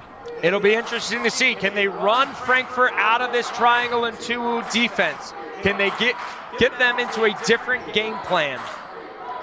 McEttrick does not like being hounded. We can tell that from here. Jagger Spina doing a great job. Great move.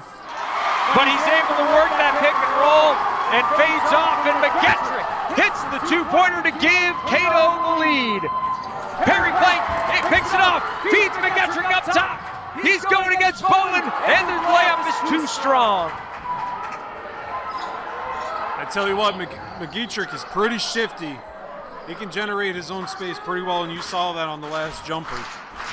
It is a battle between him and Javon Myers for the brightest shoes on the court. As that 3's no good, but Stonecipher comes up with it as the whistles blow.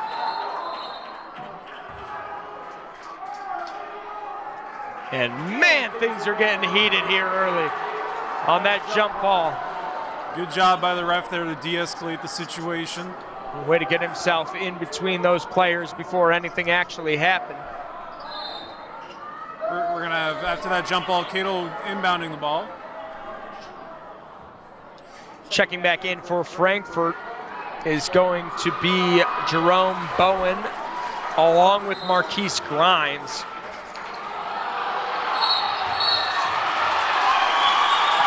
And that is going to be a foul called on Jagger Spina on the inbounds.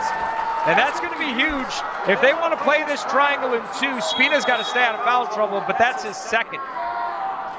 Coming in for Spina is going to be Joseph Mathlin. We'll see if he can stay step for step with McEttrick. But can the depth of Frankfort be a big factor here as well?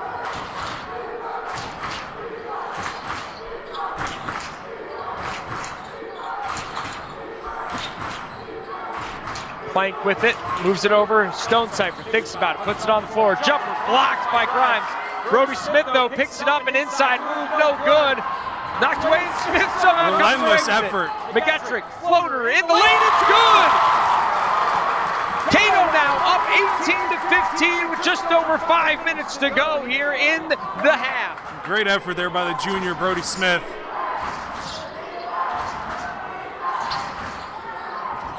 Three-pointer off the mark from Bowen, knocked away. Rosenkevich trying to tip it to his teammate, but it can't get corralled out of bounds.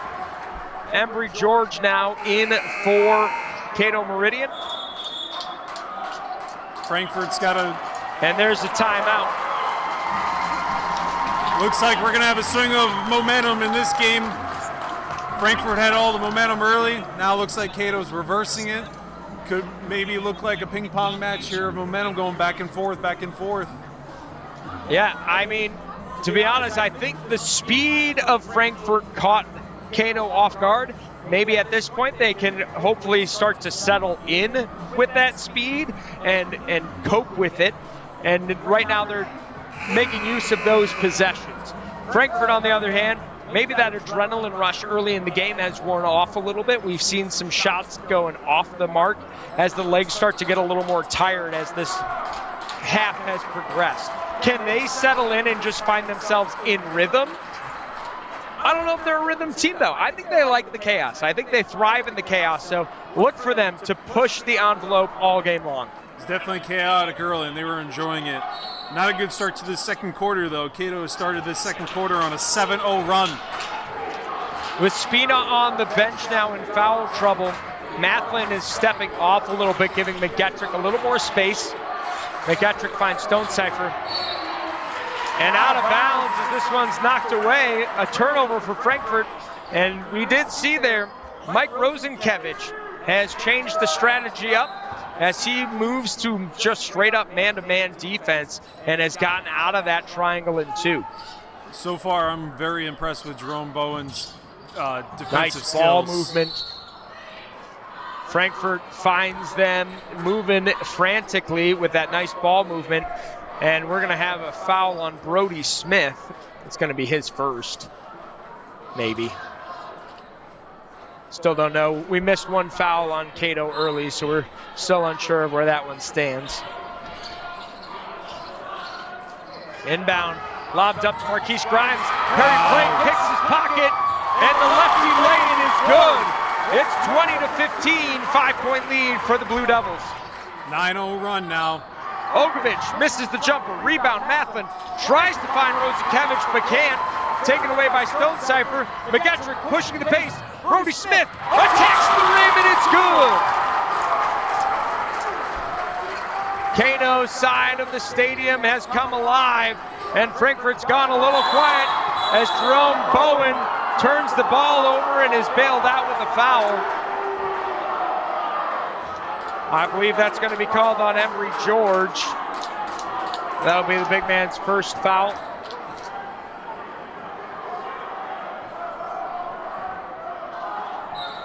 Called for the block. Halfway through this second quarter, we got 4 minutes left in the half. 22-15, Cato-Meridian on top. Jerome Bowen pulls it out, looks for a screen. Euro step, finds it inside. Nice move by Marquise Grimes, but he misses the inside ball, misses the fadeaway, and Brody Smith swats away Rosenkevich. Those are the baskets that is just killing Frankfort right now. They just can't seem to find a way to finish right now. Great movement from Frankfort. They just can't convert right now. They start to make these baskets, they're going to go on a huge streak. Reese Bowen trying to post up inside. You need to have possession for it to be over and back. It was just tipped. The crowd doesn't like the call, but it is the correct one. Knocked away, Frankfort ball.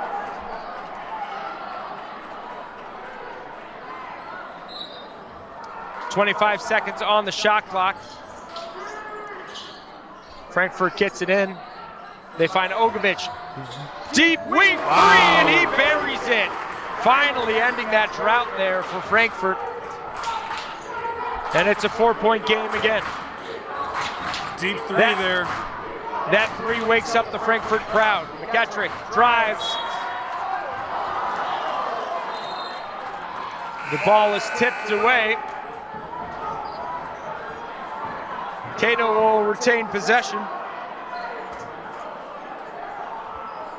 As Spina with 2 fouls will come back into the game with 3:23 to go in the half.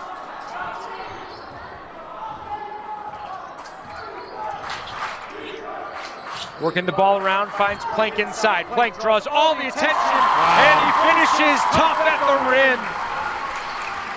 Drew 3 guys down low, has the composure, the pump fake, drop step, boom. Marquise Grimes with the assist from Spina. And we're going bucket for bucket here.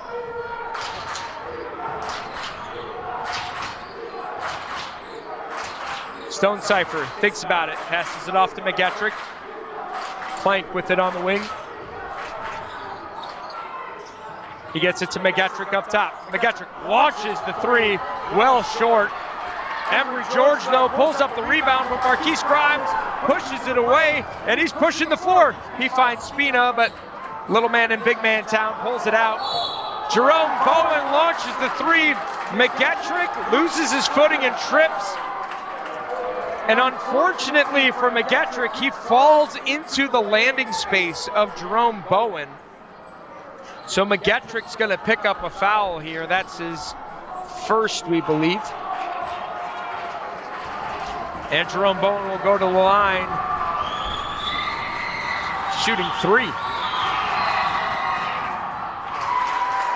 Cato's student section located right next to that basket, and they're giving him an earful.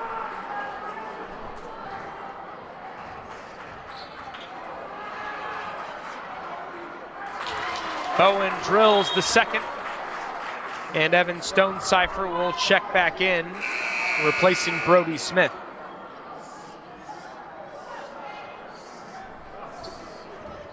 Two-point game. Bowen has a chance to make it one. And he goes 3 for 3 from the stripe. Clutch free throw shooting there from Bowen. And now Frankfort starting to go on their little run. Plank hounded. He's going to take this all the way inside. Almost lose it. Kick it out to McGettrick. Deep three is off the mark. Nice box out there by Frankfort, and Marquise Grimes comes away with it. It's pulled away by Plank, but out of bounds. Frankfort basketball with just over 2 minutes to go. I am really impressed with Frankfurt's tenacity. They are going after every rebound and really taking it to Cato right now. Jerome Bowen drives, but is blocked by Stonecipher. Marquise Grimes gets it, and a foul. What a little sneaky pass there by Jerome Bowen to give it to Marquise Grimes and draw the foul there. Embry George picking up that foul, I believe. Should be his second. At the half, we will have to go down and confirm our stats with the official scorebook. Marquise Grimes misses the front end in a 1-point game. He's got a second chance to pull Frankfort even here as we wind down the first half. That one's off the mark. Plank with the rebound. Plank pushes the floor. In transition, he drops it off to McGettrick, who finds a lot of space. He dumps it back off to Plank for three, and he's fouled. Oh, man, and that foul is going to go on Jagger Spina. That's going to be his third.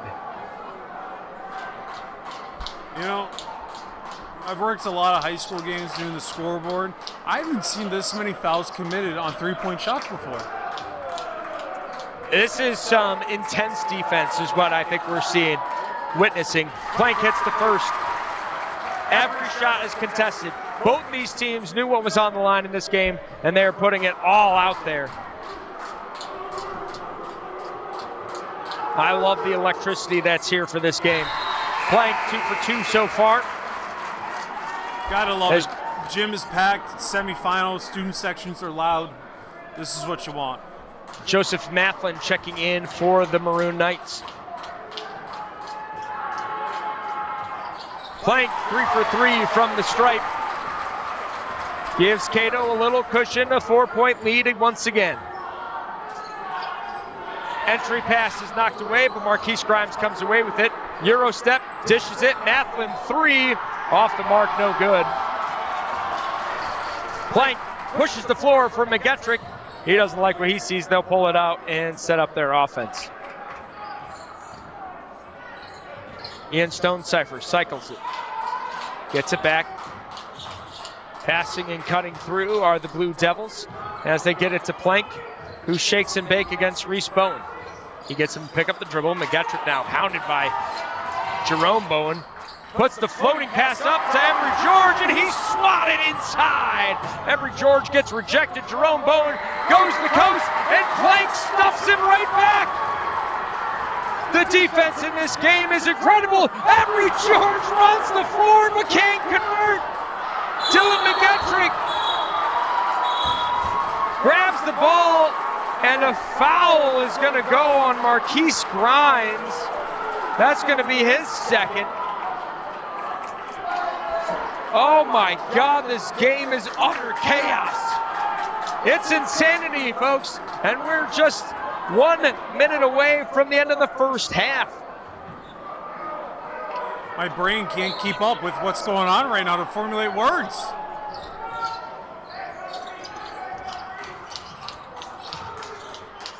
Plank finds Stonecipher, launches the three, buries it, nothing but net. Ogovich drops it off to Mathlan. 7-point lead here, shot clock off.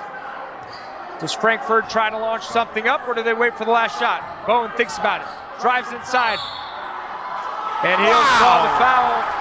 They're going to count the basket, and one. Foul goes on Emery George. That's his third personal.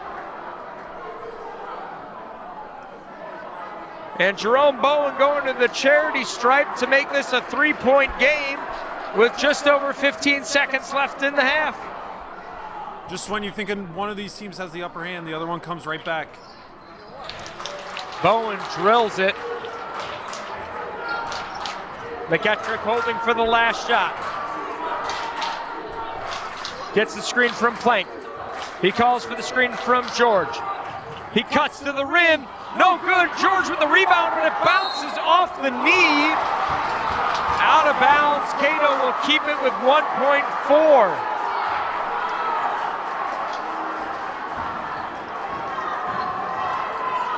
Gonna have to look for a catch and shoot here. Stonecipher launches the three. No good. And that'll take us to the half. It's 30 to maybe 26, maybe 27. We're going to have to confirm with the books here on what the actual score line is. Again, Morrisville State using students for their clock operators here, which is very nice for them to get their hours, but sometimes the buttons stick on the clock system, so they'll figure that out. We'll come back to you to start this second half. Sit tight. This one's a good one.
And we are back as we start to head into the second half.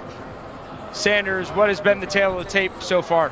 I mean, that was the first half that we anticipated. High energy, back and forth basketball. A couple things noted here for Frankfort-Schuyler. Jerome Bowen leading the way offensively with 9 points, and he's leading the way defensively as in my opinion, I think he's been the one to stand out with his aggressive defense. Jeremiah Okovich also with 8 points. A lot of missed layups, though, for Frankfurt, though. Probably missed about, I don't know, I think they're missing about 10 points on the scoreboard. 6 of 9, though, in the free throws. That's good. Cato strong in the free throw line as well, 4 of 7. Cato bounced back in the second quarter, lost the first quarter 15-11, but then won the second quarter 19-11. But their downfall in the second quarter just couldn't find a way to pull away from the Knights. So, again, it's kind of rinse repeat of the Cooperstown-Dolgeville game. Who's going to throw the first punch of the second half here? Let's see. Absolutely. We knew this one was going to be a good one. Everyone was very hype in our comments all weekend leading up to this. I was excited at the prospect of Weedsport Cato because it was a rivalry, but man, I am excited that I have been able to see this Frankfort team in action. This is like, if we're going to compare it to a college team, they remind me a lot of Alabama. That just absolute, all-out, pedal to the floor, flying up and down this court nonstop. I love that style of play, and that's what we're getting from the Knights. We'll see what adjustments we made at the halftime break, and we are set to go here. Who's going to get themselves a trip to face Cooperstown in the Class C championship? A nice look there from Jerome Bowen down to Marquise Grimes, but he can't control it. Well contested, out of bounds for Cato. Interesting now, Frankfurt comes out in a 1-3-1 full court press. McKettrick spins around, gets through it. Do they stay? They do. They stay in the 1-3-1. Embry George, Brody Smith called with the travel violation. Sorry.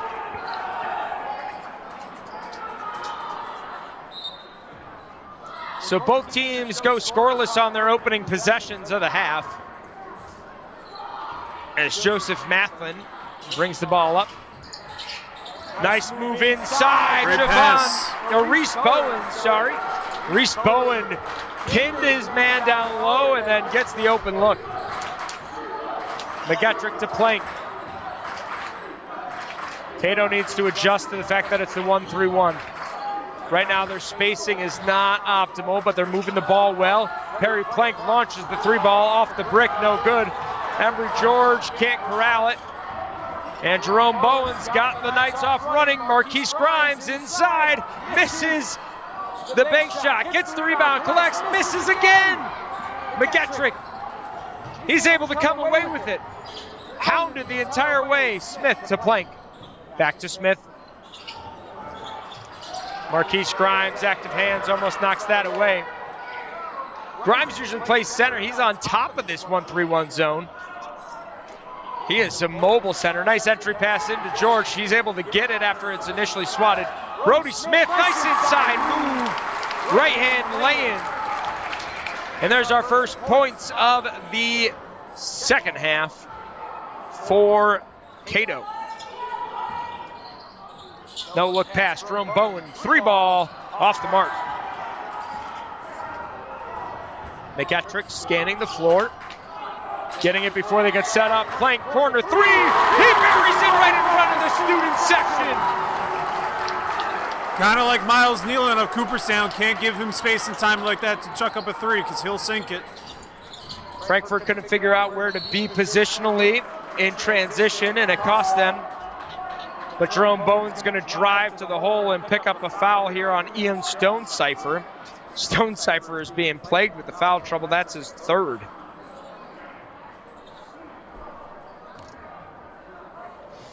Bowen has been a frequent flyer at the free throw line today, attacking the basket and getting rewarded for it. And man, the stroke is true from the stripe as well as he hits that first one, nothing but net. You know it's a good shot when it doesn't just snap the net, but it also clips the bottom of the basket brick on there. Oh, yeah. That means You hear that thing is little real click? true. Very satisfying.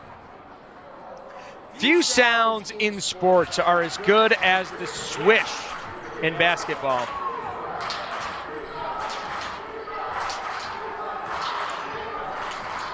Frankfort's crew getting loud here, trying to cheer on their defense as that fades away. McGetrick hounded by Mathman.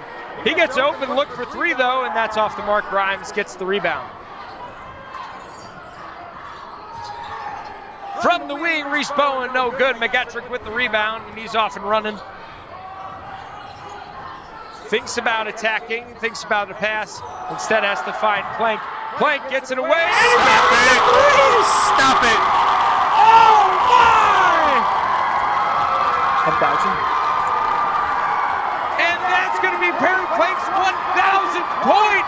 He eclipses the century mark on a big three ball. And that foul is called on the floor. Jeremiah Ogovich gets called for the foul flying over Brody Smith. He's going to say he was on the floor when the contact was made. He wasn't going up for the shot. Coach Humberstone is less than thrilled with that diagnostic of the situation.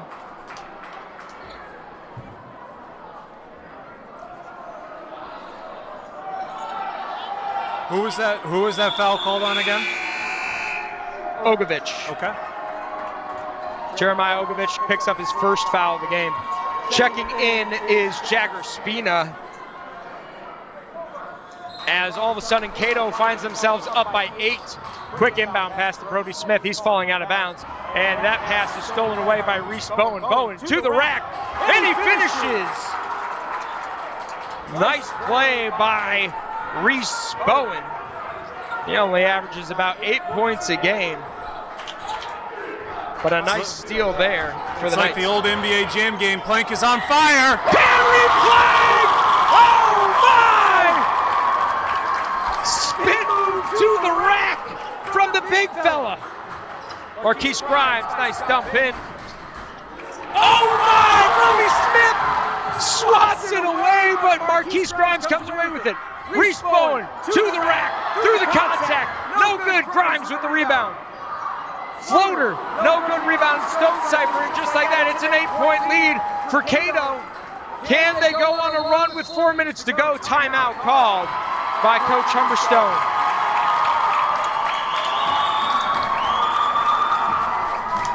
This will be a full timeout. The first taken by the Devils. Are you kidding me? Are you kidding me, Perry Plank? What a night to get your 1,000th point. When your team needed it most, you hit a dagger of a 3 to eclipse the century mark.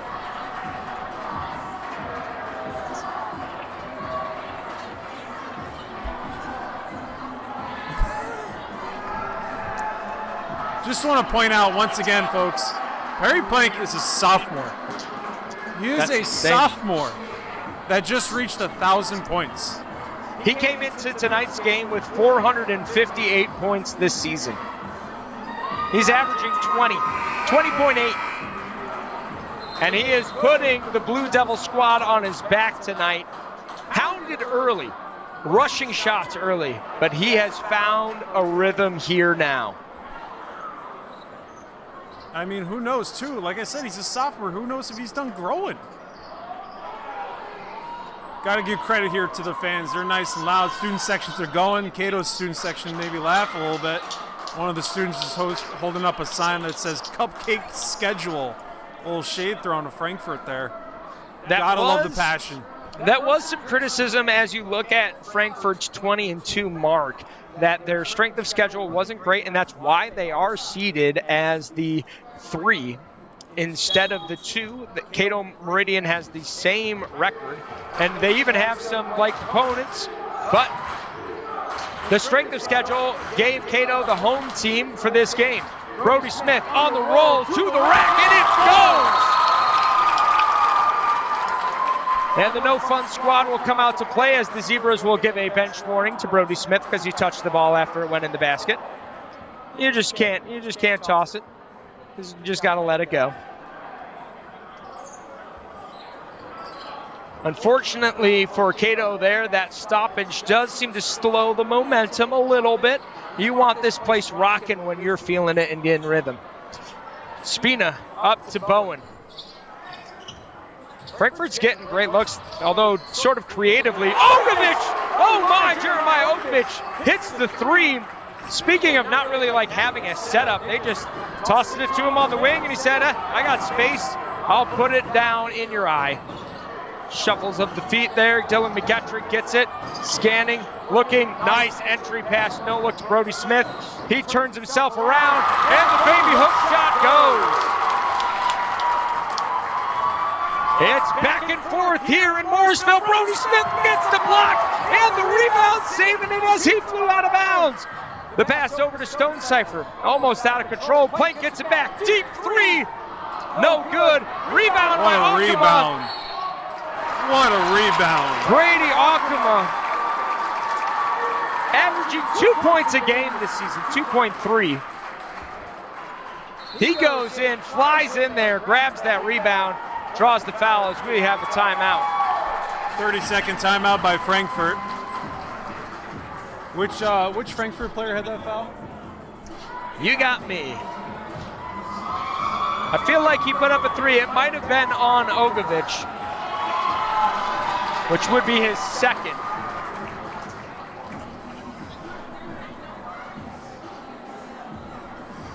And up.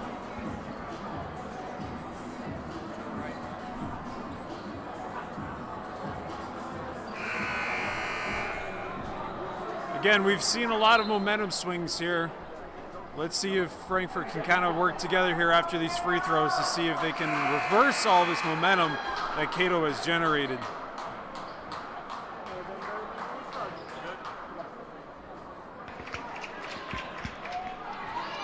Brady Akama finds himself at the free throw line, shooting two. With Cato-Meridian up by 9, has a chance to put them up double digits. He hits the first and they're up 10.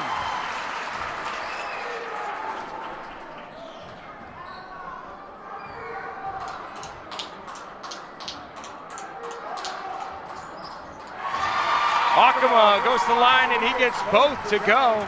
And it's an 11-point lead with just under 3 minutes to go in the third quarter.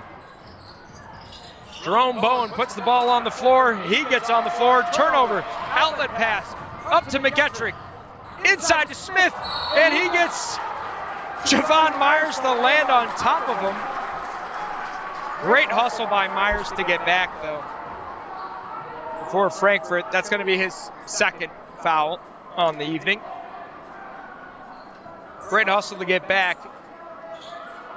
Does keep Smith from being able to put in the easy two. They have a chance to play some defense here and maybe get a turnover. These next few possessions are big for Frankfort. Ooh, that was close with McGetrick stepping over. An awkward pass.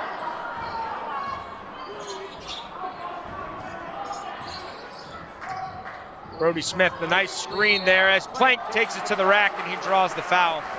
Reese Bowen going to get in the book for that one. That'll be his first. Frankfort getting a little bit of foul trouble here, though. That's their fourth team foul.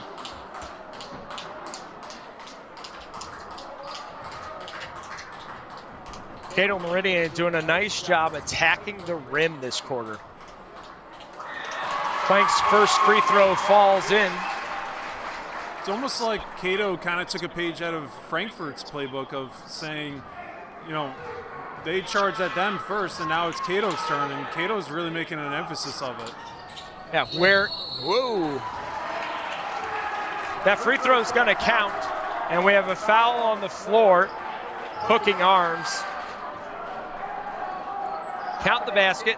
That foul is going to go on Brady Akama, I believe. Yep. That's his first hooking underneath.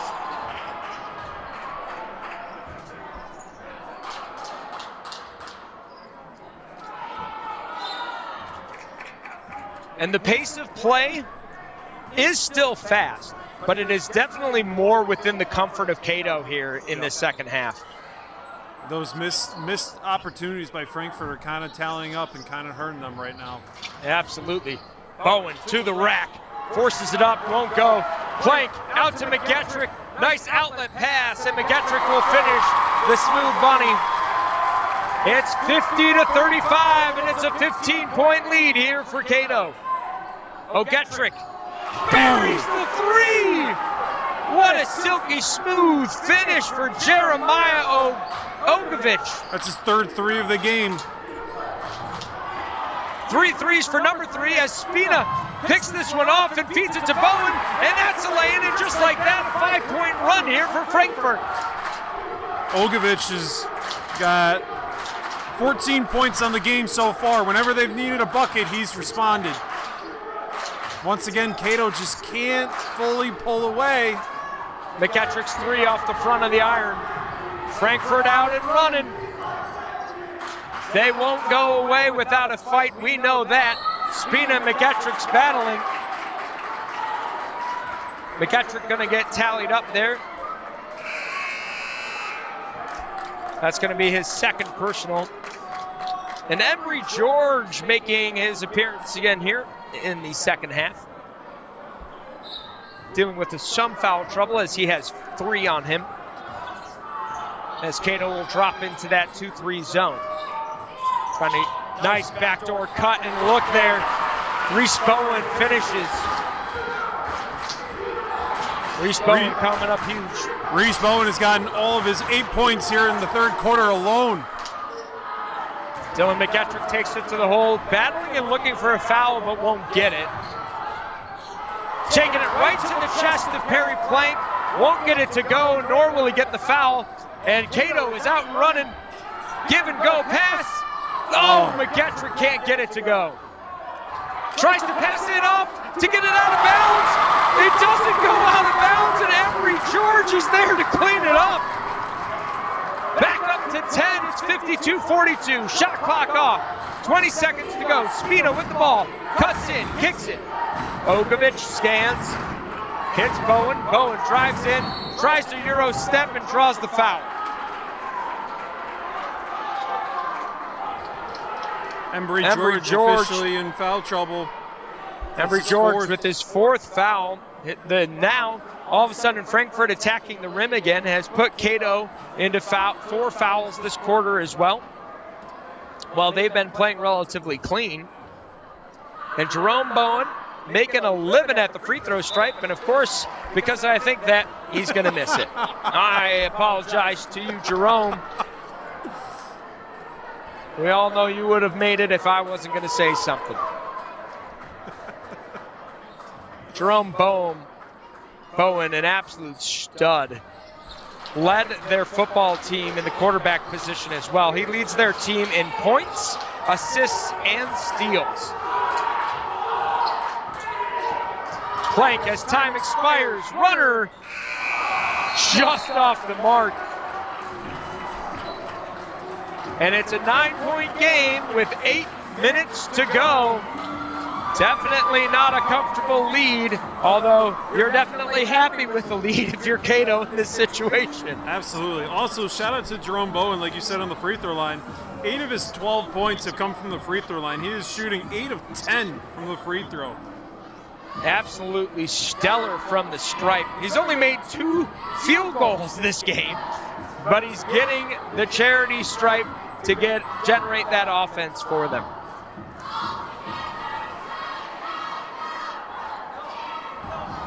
Well, we knew this game was going to be close. We knew this game was going to be intense. It has definitely lived up to those expectations. We have 8 minutes to go. If you're Coach Humberstone with the Blue Devils, what are you telling your squad? Can't stop. Keep going. You won the second quarter. You won the third quarter. The third quarter was 21-17 in Cato's favor. Perry Plank came alive once again. And now it's 8 minutes, and you go to where you wanted to go in the beginning of the season, to SRC Arena on Onondaga Community College campus for the sectional final title. For Frankfort, you got to capitalize now. Now or never. Got to bury those layups. Got to fight for every rebound and put back that you can. Absolutely. We'll see if Jagger, Spina, and company can produce the comeback. Jerome Bowen getting them in foul trouble will be clutch down the stretch here as we start our final quarter. Cato on top. McGettrick to the rack, and he puts it away. And that's not how you want to start the quarter if you're Frankfort. Can't be giving them easy baskets. Nice move by McGettrick. Jerome Bowen gets the three. And oddly enough, that seems to be the best offense for Frankfort, is just to sort of settle for a wing three. Perry Plank realizes that that wasn't a great shot and tries to dump it away, but finds out he was all alone. Should have just shot it at that point.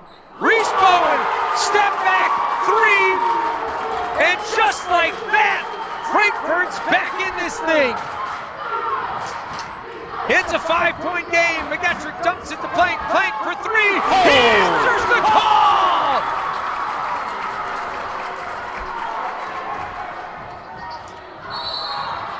Ogovich makes the move on the side, and he'll draw the foul from Brady Akama. That's his second.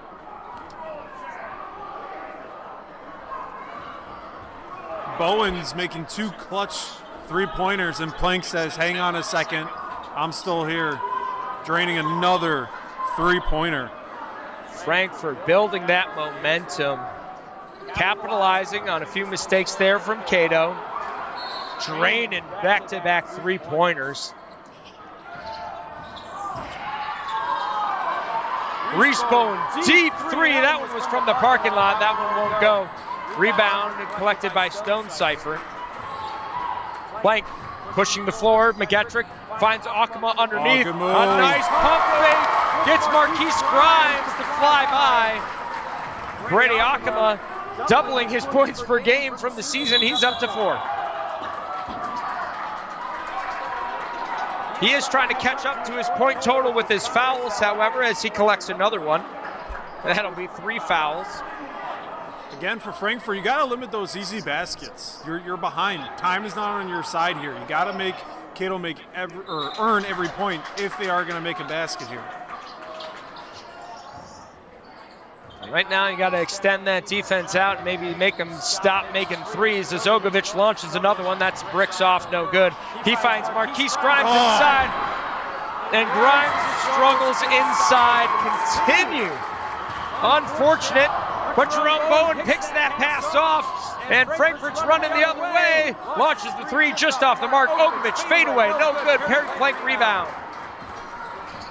Shout out to Ogovich for the hustle, getting his shot. Still 6 minutes to go. This game is insane. Back and forth we go. McGettrick with the rebound. And it's a 12-point game. Holy cow. Again, those missed opportunities for Frankfort coming back to hurt them. Marquise Grimes has gotten himself so many great looks inside and just cannot convert. Cannot buy a bucket tonight, unfortunately, for the big fella.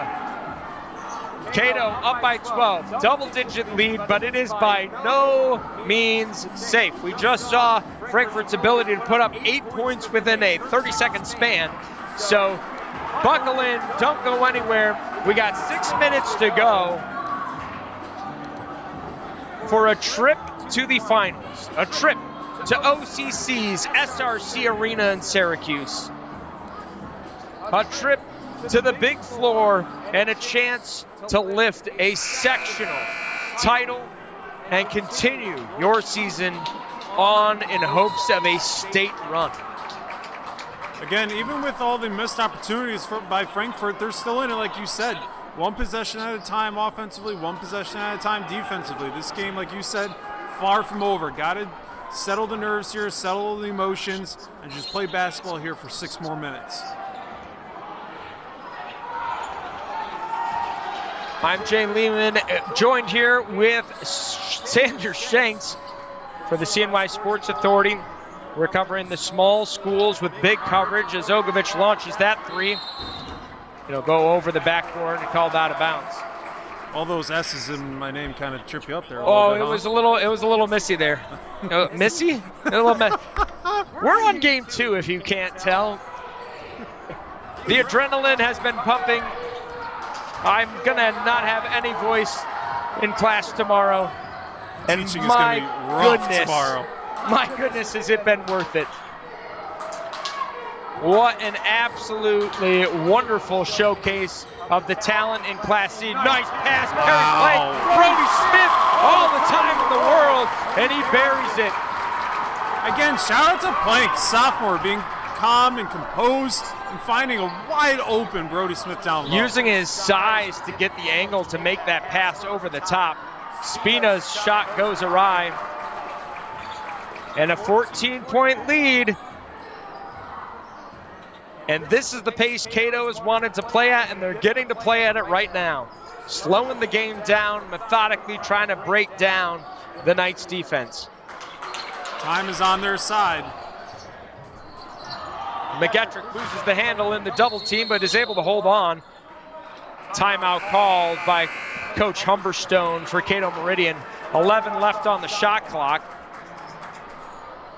You know, a random thought just came to my mind here. I'm not sure if it's a full or 30. I think it's a 30. Let's see, Cato players are taking a seat, so I think we got a full timeout here. Full timeout. Yep. So I want to ask you a question here. Random question just came to my mind. You got Cooperstown sitting across over there watching this game unfold. What do you think they're thinking right now, especially about Cato and Perry playing? Well, I think everyone sort of assumed, myself included, that this was Cooperstown's tournament to lose, that they were by far the runaway favorite. And Dolgeville, I think, gave them a reality check. I think Dolgeville showed that it is 100% possible to beat that team. And I think if you're sitting here watching Cato play at a pace that they don't necessarily want to, and yet being able to, with 4:39 left, start to get control of this game, I think you got to be worried and thinking that, you know what, it's going to be a game. Absolutely. It's not a runaway. Absolutely. Because the other thing, too, is both teams have size. Absolutely. And the only difference between the two is one is senior heavy and one is not. Absolutely. They have played before. Cooperstown Each team has a superstar. Each team has the capability. Buckle in. Oh, stop it. Oh, my! Step back jumper, good for 2. Ogovich inside, off the mark, but rebound Javon Myers. He can't get it inside. The contested shots inside are not falling for Frankfort, and that's spelling disaster for them here late. They're getting nice looks inside, but cannot convert, and that is why we now find ourselves with 4 minutes to go in the game. And Cato has opened up a 16-point lead. Nice pass by McGettrick. Oh, Embry George can't get it, but he gets the rebound. Evan Stonecipher cycles it out. McGettrick jacks up the 3, and he buries it! I was about to say he rushes the shot. I thought they were going to try to use time, but McGettrick is feeling it, and he buries it from deep. Perry Plank now picks it off. Running the floor, Stonecipher now. Now they're going to pull it out and use some time here. Plank with the ball. 3:20 to go. It's a 19-point lead for the Blue Devils. Bowen hedges the screen, tries to pick McGettrick's pocket. Almost as successful, and now with 10 seconds to go, Cato's got to attack the basket. Brody Smith loses the handle and shuffles the feet. Travel violation inside. And I think here with 3 minutes to go, a somewhat surprising move. Mike Rosenkevich is going to unload the bench. Entering is Brian Martinez, Michael Rosenkevich, Jack Jambrone, Tyrese Lyles, and Rocco Zamilio, getting his kids some getting his kids a chance to experience the sectional semifinals.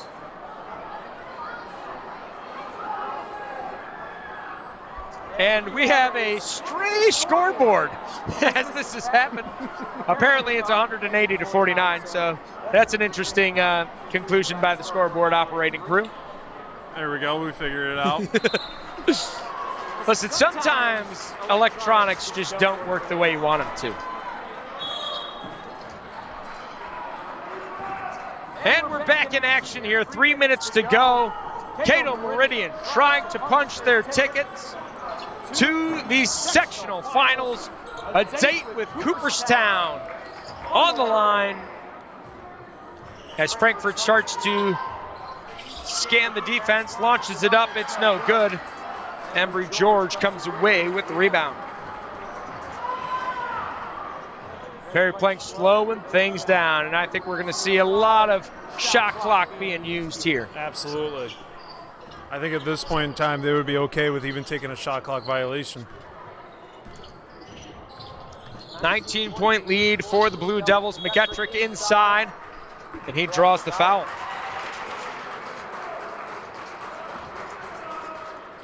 That's going to go on number 4, Rocco Zemilio.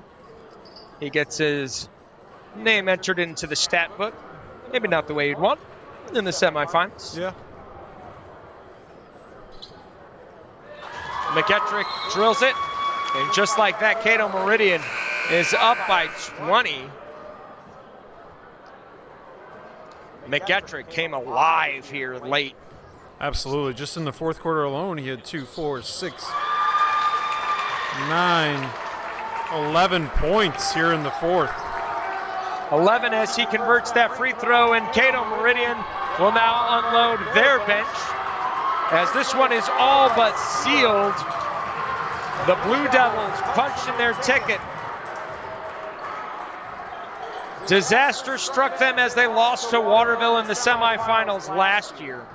I was at that game in Sherburne. Absolutely wild atmosphere. And Morrisville did not disappoint in that regard. This place was absolutely packed. An electric atmosphere here for Cato, and a timeout here from Coach Humberstone, who has gotten this crew over that hump.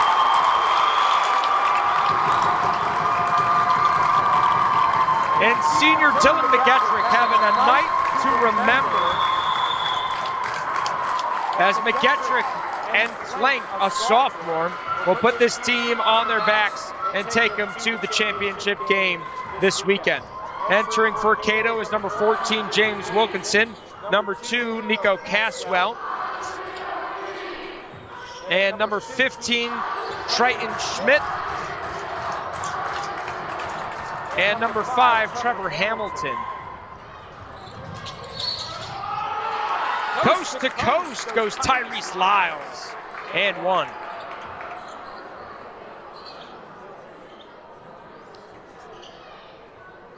Got to be a great feeling, though, just to know that, you know, your team is pretty much has punched their ticket to the sectional final here. And Cato earned it. I mean, they took over this game in the second half completely.